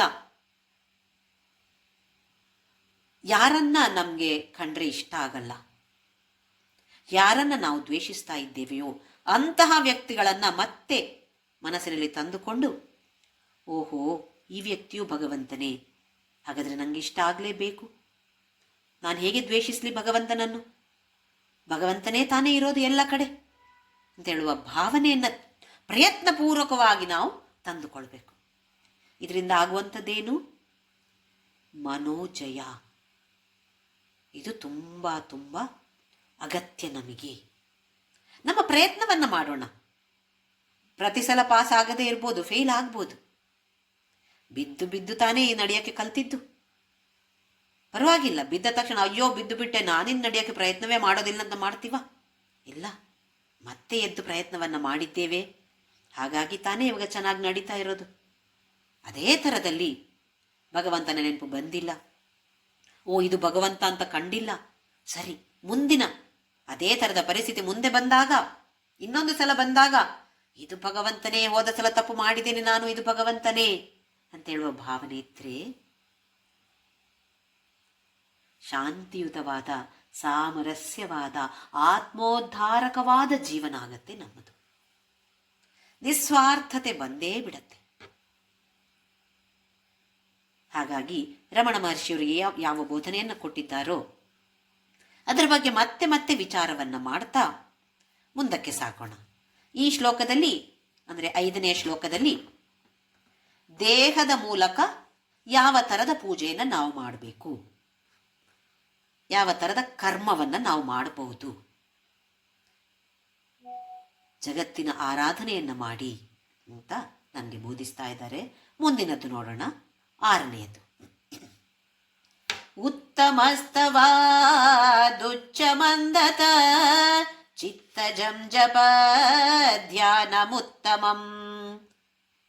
ಇದರ ಹಿಂದಿನ ಶ್ಲೋಕದಲ್ಲಿ ದೇಹದ ಮೂಲಕ ಮಾಡುವಂತಹ ಪೂಜೆಯ ಬಗ್ಗೆ ವಿಚಾರವನ್ನು ತಿಳಿಸಿಕೊಟ್ರು.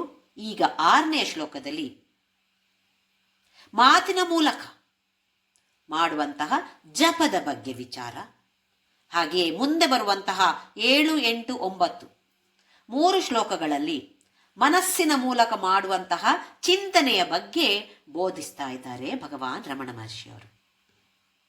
ಈಗ 6ನೇದು, ಉತ್ತಮಸ್ತವಾತ್ ಉಚ್ಚ ಮಂದತಃ ಚಿತ್ತಜಂ ಜಪ ಧ್ಯಾನಮುತ್ತಮಂ. ಸ್ತವ ಅಂತ ಹೇಳಿದ್ರೆ ಹೊಗಳೋದು, ಭಗವಂತನನ್ನು ಹೊಗಳೋದು.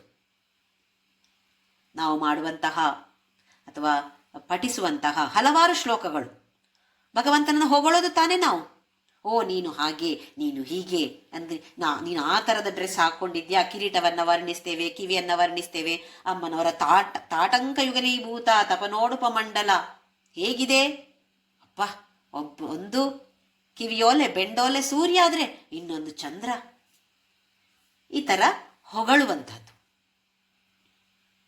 ಒಳ್ಳೆಯದೇ. ಆದರೆ ಅದಕ್ಕಿಂತ ಉತ್ತಮ ಸ್ತವಾತ್, ಆ ಸ್ತವ ಹೊಗಳೋದಕ್ಕಿಂತ ಒಳ್ಳೆಯದು ಉಚ್ಚ ಮಂದತಃ ಚಿತ್ತಜಂ ಜಪ. ಹೊಗಳಬೇಡಿ ಅಂತ ಹೇಳ್ತಾ ಇಲ್ಲ, ಹೊಗಳತಾ ಮುಂದಕ್ಕೆ ಸಾಗಿ ಅಂತ ಹೇಳ್ತಿದ್ದಾರೆ. ಅದಕ್ಕಿಂತಲೂ ಉತ್ತಮವಾದದ್ದು ಜಪ. ಯಾವ ಥರದ ಜಪ? ಮೊದಲನೇದಾಗಿ ಉಚ್ಚ ಗಟ್ಟಿಯಾಗಿ ಓಂ ನಮ ಶಿವಾಯ ಓಂ ನಮ ಶಿವಾಯ, ಅಥವಾ ಈ ಸ್ತೋತ್ರವೇ ಇರ್ಬೋದು, ಜೋರಾಗಿ ಗಟ್ಟಿಯಾಗಿ ಎಲ್ಲರಿಗೂ ಕೇಳುವಂತೆ ಹೇಳೋದು. ನಾವೀಗ ವಿಷ್ಣು ಸಹಸ್ರನಾಮ ಪಠಣೆ ಮಾಡ್ತೇವೆ ನೋಡಿ, ಸಾಮೂಹಿಕವಾಗಿ ಮಾಡ್ತೇವೆ. ಉಚ್ಚವಾಗಿ ಗಟ್ಟಿಯಾದ ಸ್ವರದಲ್ಲಿ ಪಠಣೆಯನ್ನು ಮಾಡುವಂಥದ್ದು.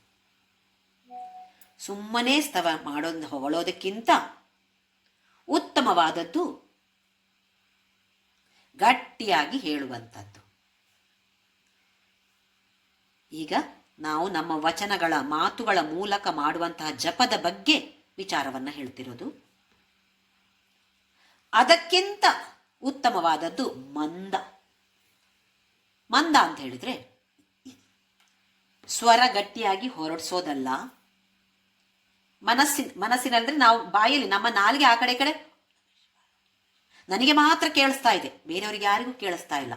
ತುಟಿ ಅಲ್ಲಾಡ್ತಾ ಇದೆ, ನಾಲಿಗೆ ಕೆಳಗಡೆ ಹೊರಳಾಡಿಸಿ ಶಬ್ದ ಬರ್ತಾ ಇದೆ. ಆದರೆ ಹೇಗೆ ಅಂತ ಹೇಳಿದ್ರೆ ಆ ಶಬ್ದ ಯಾರು ಅದನ್ನ ಪಠಿಸ್ತಾ ಇದ್ದಾರೋ ಅವರಿಗೆ ಮಾತ್ರ ಕೇಳುವಂಥದ್ದು, ಹೊರಗೆ ಕೇಳ್ತಾ ಇಲ್ಲ. ನಾವು ಹಲವಾರು ಬಾರಿ ಆ ಥರ ಮಾಡ್ತೇವೆ ತಾನೆ. ಇದು ಮಂದ ಜಪ. ಉಚ್ಚವಾಗಿ ಜೋರಾಗಿ ಗಟ್ಟಿಯಾಗಿ ಹೇಳೋದಕ್ಕಿಂತ ಒಳ್ಳೆಯದು ಈ ತರದ ಮಂದ ಜಪ, ನಮಗೆ ಮಾತ್ರ ಕೇಳುವಂಥದ್ದು, ಬೇರೆ ಯಾರಿಗೂ ಕೇಳೋದಿಲ್ಲ. ಇನ್ನು ಮೂರನೆಯದಾಗಿ ಅದಕ್ಕಿಂತಲೂ ಉತ್ತಮವಾದದ್ದು ಚಿತ್ತಜಂ ಜಪ. ಗಟ್ಟಿಯಾಗಿ ಹೇಳ್ತಾ ಇಲ್ಲ, ಯಾರಿಗೂ ಕೇಳಿಸ್ತಾ ಇಲ್ಲ, ನನ್ನ ನಾಲಿಗೆಯೂ ಹೊರಳಾಡ್ತಾ ಇಲ್ಲ, ತುಟಿಯೂ ಅಲ್ಲಾಡ್ತಾ ಇಲ್ಲ, ನನ್ನ ಮನಸ್ಸಿನಲ್ಲಿ ಜಪ ಮಾಡುವಂಥದ್ದು. ನನಗೂ ಕೇಳಿಸ್ತಾ ಇಲ್ಲ, ಶಬ್ದ ಮೂಲಕ ನನಗೆ ಕೇಳಿಸ್ತಾ ಇಲ್ಲ, ಆದರೆ ನನ್ನ ಮನಸ್ಸಿನಲ್ಲಿ ಮಾಡುವಂತಹ ಚಿತ್ತಜಂ ಜಪ ಇದು ಉತ್ತಮ. ಇದು ಗಮನಿಸಬೇಕಾದ ಅಂಶ. ವಿಷ್ಣು ಸಹಸ್ರನಾಮ ಪಾರಾಯಣ ಅಥವಾ ಯಾವುದೇ ಪಾರಾಯಣ ಗಟ್ಟಿಯಾಗಿ ಮಾಡಬೇಡಿ ಅಂತ ಹೇಳ್ತಾ ಇಲ್ಲ, ತಪ್ಪಾಗಿ ತಿಳ್ಕೊಳ್ಬಾರ್ದು ನಾವು ಯಾರು ಕೂಡ. ಅದಕ್ಕಿಂತ ಉತ್ತಮ ಉಚ್ಚವಾದ ನಾಮ ಜಪ, ಓಂ ನಮ ಶಿವಾಯ ಓಂ ನಮ ಶಿವಾಯ ಅಂತ ಜೋರಾಗಿ ಸ್ತವ ಮಾಡೋದಕ್ಕಿಂತ ಹೆಚ್ಚು ಜಪ ಒಳ್ಳೆಯದು ಅಂತ ಹೇಳ್ತಿದ್ದಾರೆ. ಸ್ತವ ಅಂತ ಹೇಳಿದ್ರೆ ಸುಮ್ಮನೆ ಹೊಗಳಿಕೊಂಡು ಹೋಗುವಂಥದ್ದು ಭಗವಂತನನ್ನು. ಅದಕ್ಕಿಂತ ಹೆಚ್ಚು ಒಳ್ಳೆಯದು ಜಪ ಮಾಡೋದು. ಹೇಗೆ? ಉಚ್ಚವಾಗಿ ಕಣ್ಣು ಮುಚ್ಚಿ ಕೂತ್ಕೊಳ್ಬೋದು. ಓಂ ನಮ ಶಿವಾಯ ಓಂ ನಮ ಶಿವಾಯ ಅಥವಾ ಓಂ ಶ್ರೀರಾಮ್ ಜಯ ರಾಮ್ ಜಯ ಜಯ ರಾಮ್, ಯಾವುದೇ ಇಷ್ಟ ಮಂತ್ರ ಇರ್ಬೋದು, ಇದನ್ನ ಜಪಿಸುವಂಥದ್ದು. ಅದಕ್ಕಿಂತ ಒಳ್ಳೆಯದು ಜೋರಾಗಿ ಹೇಳದೆ ನಾವು ಹೇಳ್ತಾ ಇರ್ತೇವೆ, ಆದರೆ ಆ ಸ್ವರ ಬೇರೆ ಯಾರಿಗೂ ಕೇಳೋದಿಲ್ಲ. ಯಾರು ಪಠಣೆಯನ್ನ ಮಾಡ್ತಾ ಇದ್ದಾರೋ ಅಂಥ ವ್ಯಕ್ತಿಗೆ ಮಾತ್ರ ಕೇಳಿಸೋದು. ನಾಲಿಗೆ ಹೊರಳಾಡ್ತಾ ಇರತ್ತೆ, ತುಟಿ ಅಲ್ಲಾಡ್ತಾ ಇರತ್ತೆ, ಶಬ್ದ ಕೇಳೋದು ಪಠಿಸುವಂತಹ ವ್ಯಕ್ತಿಗೆ ಮಾತ್ರ. ಇದು ಇನ್ನೂ ಉತ್ತಮ. ಇದಕ್ಕಿಂತ ಉತ್ತಮವಾದದ್ದು ತುಟಿ ಅಲ್ಲಾಡೋದಿಲ್ಲ, ನಾಲಿಗೆ ಹೊರಳಾಡೋದಿಲ್ಲ, ಮನಸ್ಸಿನಲ್ಲಿಯೇ ಓಂ ನಮ ಶಿವಾಯವೋ ಯಾವ ಜಪ ಮಂತ್ರ ಬೇಕೋ ಯಾವ ನಾಮ ಬೇಕೋ ಅದನ್ನ ಹೇಳುವಂಥದ್ದು. ಮತ್ತೆ ಇಲ್ಲಿ ನಮಗೆ ಸಂಶಯ, ಓಂ ನಮ ಶಿವ ಹೇಳಿದ್ರೆ ಒಳ್ಳೇದಾ? ಅಲ್ಲ, ಓಂ ಶ್ರೀರಾಮ್ ಜಯರಾಮ್ ಹೇಳಿದ್ರೆ ಜಾಸ್ತಿ ಒಳ್ಳೇದಾ? ಯಾರೋ ಹೇಳಿದ್ರು ಸಾಯಿರಾಮ್ ಹೇಳಿದ್ರೆ ಒಳ್ಳೇದು. ಬರೇ ಸಾಯಿರಾಮ್ ಹೇಳಬಾರ್ದಂತೆ, ಸಾಯಿರಾಮಾಯ ನಮಃ ಅಂತ ಹೇಳ್ಬೇಕಂತೆ. ಇದು ನಮ್ಮ ಇಷ್ಟ ಪ್ರಕಾರ ನಾವು ಮಾಡಿಕೊಳ್ಬಹುದು. ನಮಗೆ ಯಾವುದು ಶಾಂತಿಯನ್ನು ಸಂತೋಷವನ್ನು ಕೊಡುತ್ತೋ, ವಿಶ್ವಾಸವನ್ನು ಕೊಡುತ್ತೋ ಆ ಮಂತ್ರ. ಯಾಕೆಂತೇಳಿದ್ರೆ ಎಲ್ಲ ಮಂತ್ರವೂ ಶಕ್ತಿಯುತವಾದದ್ದೇ, ಪವರ್ಫುಲ್ ಮಂತ್ರವೇ. ನಮ್ಮ ಭಾವನೆಗಳು, ಯಾರೋ ಒಬ್ರು ಹೇಳಿದ್ರು ಈ ಮಂತ್ರ ಒಳ್ಳೆಯದು ಅಂತೇಳಿ, ಪಠಿಸಬಾರ್ದು ಅಂತ ಇಲ್ಲ, ಖಂಡಿತವಾಗಿಯೂ ಪಠಿಸಬಹುದು. ಆ ಭಾವನೆ ಬೇಕು. ಓಹೋ, ಇದು ನನಗೆ ಶಕ್ತಿಯನ್ನು ಕೊಡುತ್ತೆ. ಯಾವ ಥರದ ಶಕ್ತಿ? ಮನೋಬಲ. ಇದಕ್ಕೆ ನಾವು ಬೇಡಿಕೊಳ್ಬೇಕು. ಈಗ ಮನಸ್ಸಿನ ಬಲವು ಇನ್ನೂ ಬಲವತ್ತಾಗಬೇಕು, ಜಾಸ್ತಿ ಆಗಬೇಕು. ನನಗೆ ಲೋಕಜಯಕ್ಕೆ ಬೇಡ, ಮನೋಜಯಕ್ಕೆ ಪ್ರಾರ್ಥನೆಯನ್ನ ಮಾಡಿಕೊಳ್ಬೇಕಾಗಿದೆ. ಚಿತ್ತಜಂ ಜಪ ಮನಸ್ಸಿನಲ್ಲಿಯೇ ಹೇಳ್ತಾ ಇರೋದು, ಯಾರಿಗೂ ಕೇಳೋದಿಲ್ಲ, ನನಗೂ ಕೇಳೋದಿಲ್ಲ, ಮನಸ್ಸಿನಲ್ಲಿಯೇ ನಡೀತಾ ಇದೆ. ಇದು ಉತ್ತಮ. ನಡೆಯತ್ತಾ ನಮಗೆ ಮನಸ್ಸಿನಲ್ಲಿ? ಇಲ್ವಲ್ಲ. ಮನಸ್ಸಿನಲ್ಲಿ ಹೇಳಬೇಕು ಅಂತಾದ ತಕ್ಷಣ ಮನಸ್ಸು ಆ ಕಡೆ ಈ ಕಡೆ ಓಡಾಡತ್ತೆ. ಅದಕ್ಕೋಸ್ಕರ ಹೇಳಿರುವಂಥದ್ದು ಮೊದಲಿನಲ್ಲಿ ದೇಹದ ಮೂಲಕ ಅದು ಇದು. ಈಗ ಅಗರಬತ್ತಿ ಹೂವೆಲ್ಲ ಇದ್ದಾಗ ನಮಗೆ ಭಗವಂತನ ಮೇಲೆ ದೃಷ್ಟಿ ಹೋಗಬಹುದು. ಆ ಕಡೆ ಈ ಕಡೆ ಮನಸ್ಸು ಹೋಗಕ್ಕೆ ಅಲ್ಲಿ ಪುರುಸೊತ್ತಿಲ್ಲ. ಓಹೋ, ಹೂ ಹಾಕಬೇಕು, ಬಿಳಿ ಹೂ ಹಾಕಬೇಕು, ಕೆಂಪು ಹೂ ಹಾಕಬೇಕು, ಮನಸ್ಸೆಲ್ಲ ಅದರಲ್ಲಿಯೇ ಇದೆ. ಅಂದ್ರೆ ಅವಲಂಬನೆ ಮೊದಲಿನಲ್ಲಿ ಅವಲಂಬಿಸಬೇಕಾಗತ್ತೆ. ಈ ಥರದ ಸಾಮಗ್ರಿಗಳಿದ್ರೆ ನನಗೆ ದೇವರ ನೆನಪಾಗ್ತಾನೆ, ಹಾಗಾಗಿ ನಾನು ಈ ಥರದ ಪೂಜೆ ಮಾಡ್ತೇನೆ. ಬೇಕು. ಸ್ವಲ್ಪವಾಗಿ ಮುಂದಕ್ಕೆ ಸಾಗಿದಾಗ ಆಟೋಮೆಟಿಕ್ ಆಗಿ ಇದು ಕಡಿಮೆ ಆಗ್ತಾ ಹೋಗತ್ತೆ ಅಂತ ಹೇಳುತ್ತೆ ನಮ್ಮ ಶಾಸ್ತ್ರ. ನಾಮ ಜಪದಲ್ಲಿ ಜಾಸ್ತಿ ಆಸಕ್ತಿ ಇದ್ದಾಗೆ ಈ ಥರದ ಶಾಸ್ತ್ರದ ಪ್ರಕಾರ ಮಾಡುವಂತಹ ಪೂಜೆಗಳು ಕಡಿಮೆ ಆಗ್ತಾ ಹೋಗತ್ತಂತೆ. ಆಮೇಲೆ ಈ ಮನಸ್ಸಿನಲ್ಲಿ ಧ್ಯಾನ ಶುರುವಾದ ಮೇಲೆ ಅದು ಬೇಡ, ನಾಮಜಪವೂ ಬೇಡ, ಸುಮ್ಮನೆ ಮನಸ್ಸಿನಲ್ಲಿ ನಾಮಜಪ ಮಾಡ್ತಾ ಇರ್ಬೋದು, ಅಥವಾ ಧ್ಯಾನ ಮಾಡ್ತಾ ಇರ್ಬೋದು, ಚಿಂತನೆ ಮಾಡ್ತಾ ಇರ್ಬೋದು. ಆ ಮಟ್ಟಕ್ಕೆ ಬರಬೇಕಾಗಿದೆ. ಈಗ ನಮ್ಮ ಮಕ್ಕಳ ಬಗ್ಗೆ, ಮೊಮ್ಮಕ್ಕಳ ಬಗ್ಗೆ, ಅಥವಾ ನಮ್ಮ ಬಂಧು ಬಳಗದವರ ಬಗ್ಗೆ ಅವಾಗವಾಗ ನೆನಪಾಗತ್ತೆ. ಅದು ಮಕ್ಕಳ ಬಗ್ಗೆ ಅಂತೂ ಅವಾಗವಾಗ ನೆನಪಾಗ್ತಾ ಇರುತ್ತೆ. ಯಾವುದೋ ಒಂದು ತಿಂಡಿ ನೋಡಿದ್ರೆ, ಓಹ್, ನನ್ನ ಮಗಳಿಗೆ ಭಾರಿ ಇಷ್ಟ ಇದು, ನನ್ನ ಮಗನಿಗೆ ಇದು ಎಷ್ಟು ಇದ್ರೆ ಎಷ್ಟು ಈ ಥರದ ಲಡ್ಡು ತಿಂತಿದ್ದ ಗೊತ್ತಾ, ನೆನಪಾಗತ್ತಲ್ಲ ನಮಗೆ. ಯಾಕೆ? ಅಷ್ಟು ಪ್ರೀತಿ ಪ್ರೇಮ, ಅಷ್ಟೊಂದು ಅಟ್ಯಾಚ್ಮೆಂಟ್ ಇದೆ ಅಲ್ಲಿ. ಅದೇ ಭಗವಂತ ಅಂದರೆ ನೆನಪಾಗತ್ತಾ? ಪ್ರಯತ್ನ ಪೂರ್ವಕವಾಗಿ ನೆನಪಿಗೆ ತಂದುಕೊಳ್ಬೇಕಾಗತ್ತೆ ನಾವು. ಯಾಕೆ? ಬಾಂಧವ್ಯವನ್ನು ಬೆಳೆಸಿಕೊಳ್ಳಿಲ್ಲ. ಭಗವಂತ ಅಂತ ಹೇಳಿದರೆ ನಮಗೆ ಬೇಕಾದ್ದನ್ನೆಲ್ಲ ಕೊಡುವಂಥ ಒಂದು ಮೆಷಿನು. ಅದು ಕೊಡು, ಇದು ಕೊಡು ಅಂತೇಳಿ ಜಗಳ ಆಡ್ತೀವಿ ಅವನ ಜೊತೆ. ಎಷ್ಟು ಸಲ ವಿಷ್ಣು ಸಹಸ್ರನಾಮ ಹೇಳಿದೆ, ಅದು ಕೊಡಬಾರ್ದ ನನಗೆ? ನೀನು ಒಂದು ಒಳ್ಳೆ ಸೀಟ್ ಕೊಡಬಾರ್ದಾಗಿತ್ತ ನನಗೆ? ಇಲ್ಲ ನನ್ನ ಮಕ್ಕಳಿಗೆ? ಎಷ್ಟು ಕಡಿಮೆ ಮಾರ್ಕ್ ತಂದಿದ್ದಾರೆ ನನ್ನ ಮಕ್ಕಳು, ಎಷ್ಟು ಬೇಡ್ಕೊಂಡೆ ನಾನು ನಿನ್ನನ್ನು, ಅಲ್ವೇ? ಬಾಂಧವ್ಯ ಇಲ್ಲ ಅಲ್ಲಿ. ಒಂದು ಬಿಸ್ನೆಸ್ ಮಾಡೋದು ಭಗವಂತನ ಜೊತೆ. ನಾನು ನಿಂಗೆ 108 ಪ್ರದಕ್ಷಿಣೆ ಮಾಡ್ತೇನೆ, ನನ್ನ ಮಗನಿಗೋ ಮಗಳಿಗೋ ಸೀಟು ಕೊಡು, ಇಲ್ಲ ಮದುವೆ ಆಗಲಿ, ಅದಾಗಲಿ ಇದಾಗಲಿ ಅಂತ ಒಂದು ಬಿಸ್ನೆಸ್. ಎಲ್ಲಿ ಪ್ರೇಮ ಇದೆಯೋ, ಎಲ್ಲಿ ಆ ಥರದ ಬಾಂಧವ್ಯವನ್ನು ನಾವು ಬೆಳೆಸಿಕೊಂಡಿದ್ದೇವೆಯೋ, ಖಂಡಿತವಾಗಿಯೂ ಸ್ಮರಣೆ ಇದ್ದೇ ಇರುತ್ತೆ. ಹಾಗಾದರೆ ತಪ್ಪು ಇದೆ ನಮ್ಮಲ್ಲಿ. ಭಗವಂತನ ಸ್ಮರಣೆ ನಾವು ಮಾಡ್ತಾ ಇಲ್ಲ ಅಂತಾದರೆ ಬಾಂಧವ್ಯವನ್ನು ಬೆಳೆಸಿಕೊಂಡಿಲ್ಲ. ಮೊದಲನೇದಾಗಿ ಆ ಬಾಂಧವ್ಯವನ್ನು ಬೆಳೆಸಿಕೊಳ್ಳುವ ಪ್ರಯತ್ನ ಮಾಡೋಣ. ತಾಯಿ ಇರ್ಬೋದು, ನಿನ್ನ ತಾಯಿ, ನಿನ್ನ ತಂದೆ, ನಿನ್ನ ಫ್ರೆಂಡು, ನಿನ್ನ ಯಾವುದೇ ಒಂದು ಬಾಂಧವ್ಯ ಇರ್ಬೋದು. ಯಾವುದು ಇಷ್ಟ ಆಗುತ್ತೋ, ಯಾವುದು ಖುಷಿ ಕೊಡುತ್ತೋ ಆ ಬಾಂಧವ್ಯವನ್ನು ನಾವು ಮೊದಲನೆಯಾಗಿ ಬೆಳೆಸಿಕೊಳ್ಬೇಕು. ಅದು ಬೆಳೆಸಿಕೊಂಡ್ರೆ ಮತ್ತೆ ಅವನ ಸ್ಮರಣೆ ಬರುತ್ತೆ. ಓಹ್, ಭಗವಂತನ ಸ್ಮರಣೆ ಪ್ರಯತ್ನಪೂರ್ವಕವಾಗಿ ಮಾಡಬೇಕಾದ ಅವಶ್ಯಕತೆ ಇಲ್ಲ ಅಂತ ಹೇಳುತ್ತೆ ನಮ್ಮ ಶಾಸ್ತ್ರ. ಅದು ಒಂದೇ 10 ದಿನದಲ್ಲಿ ಬರುವಂಥದ್ದಲ್ಲ. ಓಹೋ, ಇವತ್ತು ಸತ್ಸಂಗ ಕೇಳಿದೆ ಅಲ್ಲ, ಬಂದೆ ಇದೆ ಅಲ್ಲಿ, ಎಷ್ಟು ಸುಲಭದಲ್ಲಿ ಹೇಳಿದ್ದಾರೆ. ಓಹ್, ಸುಲಭ ಇದು. ಓಹೋ, ನೆನಪು ಬರಲ್ಲ, ಮರ್ತೋಗಿರತ್ತೆ. ಸುಲಭ ಉಪಾಯ ಇದೆ. ಸ್ಮರಣೆ ಮಾಡುವಂಥದ್ದು ಎಷ್ಟು ಸುಲಭದ ಉಪಾಯ. ಹಾಗಾಗಿ ಭಗವಂತನನ್ನ ಪ್ರೇಮಿಸಬೇಕು ನಾವು. ಎಲ್ಲಿದ್ರೂ ಭಗವಂತನೇ ಕಂಡ್ರೆ ಮತ್ತೆ ಪ್ರೇಮವೇ ತಾನೆ, ಎಲ್ಲಿದೆ ಮತ್ತೆ ದ್ವೇಷ? ಇದು 6ನೇ ಶ್ಲೋಕದಲ್ಲಿ ಉತ್ತಮಸ್ತವಾತ್ ಉಚ್ಚ ಮಂದತಃ ಚಿತ್ತಜಂ ಜಪ ಧ್ಯಾನಮುತ್ತಮಂ. ಚಿತ್ತದಲ್ಲಿ ಮಾಡುವಂಥದ್ದಕ್ಕೆ ಧ್ಯಾನ ಅಂತ ಹೆಸರಾಕಿದ್ರು. ಹಾಗಾದರೆ ಈ ಶ್ಲೋಕದಲ್ಲಿ ಭಗವಂತನನ್ನು ಸುಮ್ಮನೆ ಹೊಗಳೋದು ಒಳ್ಳೆಯದೇ.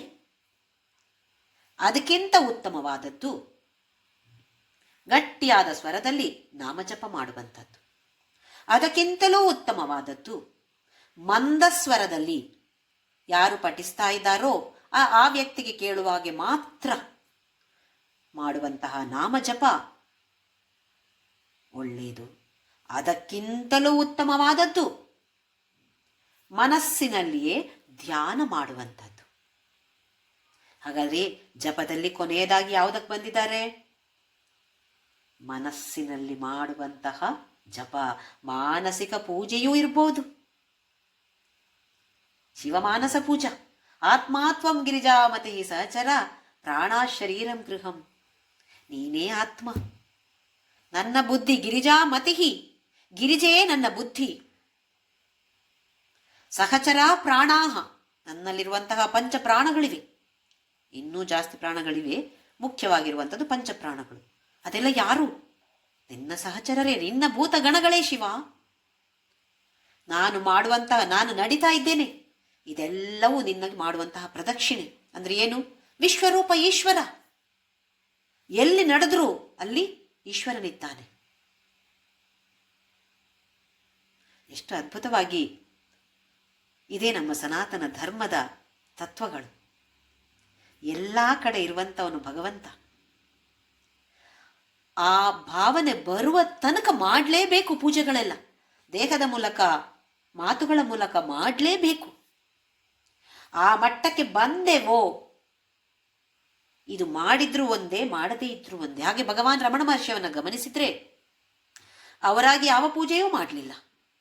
ನಮ್ಮ ಕಣ್ಣಿಗೆ ಕಾಣುವ ಹಾಗೆ ಮಾಡಿಲ್ಲ ಅಂತ ಹೇಳ್ತಾರೆ ಎಲ್ಲರೂ ಕೂಡ.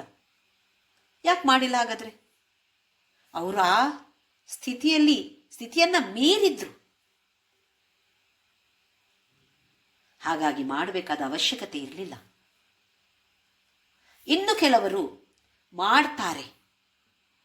ಅವರು ಈ ಅವಸ್ಥೆಗಳನ್ನು ದಾಟಿ ಉನ್ನತವಾದ ಸ್ಥಾನದಲ್ಲಿ ಇದ್ರೂ ಕೂಡ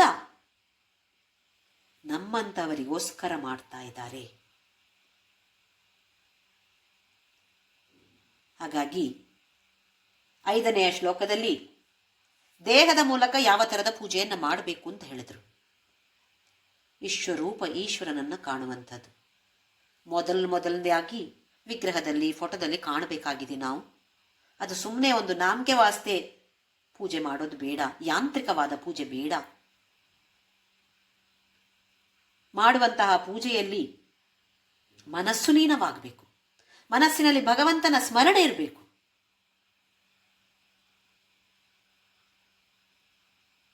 ಮಾಡ್ತಾ ಮಾಡ್ತಾ ವಿಶ್ವ ಇಡೀ ಈಶ್ವರನೇ ಅಂತ ಹೇಳುವ ಭಾವನೆ ಬೆಳೆಸಿಕೊಳ್ಳಿ ಅಂತ ಹೇಳ್ತಿದ್ದಾರೆ. ಜಗತ್ ಈಶ್ವರಿ. ಆಮೇಲೆ 6ನೇ ಶ್ಲೋಕದಲ್ಲಿ ಮಾತಿನ ಮೂಲಕ ಮಾಡುವಂತಹ ಜಪ ಹೇಗಿರಬೇಕು? ಸ್ತವನ ಮಾಡಿ ಒಳ್ಳೆಯದೇ, ಅದಕ್ಕಿಂತ ಒಳ್ಳೆಯದು ಉಚ್ಚ ಸ್ವರದಲ್ಲಿ ಮಾಡುವಂತಹ ನಾಮಜಪ. ಆಮೇಲೆ ಅದಕ್ಕಿಂತ ಉತ್ತಮವಾದದ್ದು ಮಂದ ಸ್ವರದಲ್ಲಿ ಮಾಡುವಂತಹದ್ದು. ಆಮೇಲೆ ಅದಕ್ಕಿಂತಲೂ ಉತ್ತಮವಾದದ್ದು ಮನಸ್ಸಿನಲ್ಲಿ ಮಾಡುವಂತಹ ಧ್ಯಾನ. ಇದು ಉತ್ತಮವಾದದ್ದು. ನಮ್ಮ ಪ್ರಯತ್ನ ಮಾಡೋಣ. ದಿನದಲ್ಲಿ 1 ನಿಮಿಷ ಮನಸ್ಸಿನಲ್ಲಿ ಮಾಡೋಕ್ಕಾಗತ್ತಾ ಅಂತ ಹೇಳುವ ಪ್ರಯತ್ನವನ್ನ ಶುರು ಮಾಡೋಣ. 1 ನಿಮಿಷ ಸಾಧ್ಯ ಆಯಿತು, ಬೆಳಿಗ್ಗೆ ಆಯಿತು ಅಂತಂದ್ರೆ ಸಂಜೆನೂ ಒಂದ್ಸಲ ಪ್ರಯತ್ನ ಮಾಡ್ಬೋದು. ಹಾಗೆಯೇ ಸ್ವಲ್ಪ ಸ್ವಲ್ಪವಾಗಿ ಮುಂದಕ್ಕೆ ಸಾಗಬಹುದು. ಪ್ರಯತ್ನ ಮಾಡಿದರೆ ತಾನೇ ಗೊತ್ತಾಗೋದು ಆಗ್ತಾ ಇದೆಯೋ ಇಲ್ವೋ ಅಂತೇಳಿ. ಆಮೇಲೆ 7, 8, 9ನೇ ಶ್ಲೋಕದಲ್ಲಿ ಮನಸ್ಸಿನಲ್ಲಿ ಮಾಡುವಂತಹ ಕರ್ಮ ಹೇಗಿರಬೇಕು? ದೇಹದ ಮೂಲಕ ಮಾಡುವಂತಹ ಕರ್ಮ ಆಯಿತು 5ನೇ ಶ್ಲೋಕದಲ್ಲಿ. 6ನೇ ಶ್ಲೋಕದಲ್ಲಿ ವಚನಗಳ ಮೂಲಕ, ಮಾತಿನ ಮೂಲಕ ಮಾಡುವಂತಹ ಕರ್ಮ ಹೇಗಿರಬೇಕು ಅಂತ ಆಯಿತು. ಇನ್ನು 7, 8, 9ರಲ್ಲಿ ಮನಸ್ಸಿನ ಮೂಲಕ ಮಾಡುವಂತಹ ಕರ್ಮ, ಮಾನಸಿಕ ಕರ್ಮಗಳು, ಅದು ಹೇಗಿರಬೇಕು ಅದರ ಬಗ್ಗೆ ನಮಗೆ ಬೋಧಿಸ್ತಾರೆ ಭಗವಾನ್ ರಮಣ ಮಹರ್ಷಿಯವರು. ಮತ್ತೆ ಅರುಣಾಚಲ ಶಿವನಿಗೂ ಭಗವಾನ್ ರಮಣ ಮಹರ್ಷಿಯವರಿಗೂ ನಮ್ಮ ಪ್ರಣಾಮಗಳನ್ನು ಸಲ್ಲಿಸುತ್ತಾ, ಅರುಣಾಚಲ ಶಿವ ಅರುಣಾಚಲ ಶಿವ ಅರುಣಾಚಲ ಶಿವ ಅರುಣಾಚಲ ಅರುಣಾಚಲ ಶಿವ ಅರುಣಾಚಲ ಶಿವ ಅರುಣಾಚಲ ಶಿವ ಅರುಣಾಚಲ ಅರುಣಾಚಲ ಶಿವ ಅರುಣಾಚಲ ಶಿವ ಅರುಣಾಚಲ ಶಿವ ಅರುಣಾಚಲ ಅರುಣಾಚಲ ಶಿವ ಅರುಣಾಚಲ ಶಿವ ಅರುಣಾಚಲ ಶಿವ ಅರುಣಾಚಲ ನಮೋ ರಮಣಾಯ ನಮೋ ರಮಣಾಯ ನಮೋ ರಮಣಾಯ ನಮೋ ನಮೋ ನಮೋ ರಮಣಾಯ ನಮೋ ರಮಣಾಯ ನಮೋ ರಮಣಾಯ ನಮೋ ನಮೋ ನಮೋ ರಮಣಾಯ ನಮೋ ರಮಣಾಯ ನಮೋ ರಮಣಾಯ ನಮೋ ನಮೋ ನಮೋ ರಮಣಾಯ ನಮೋ ರಮಣಾಯ ನಮೋ ರಮಣಾಯ ನಮೋ ನಮೋ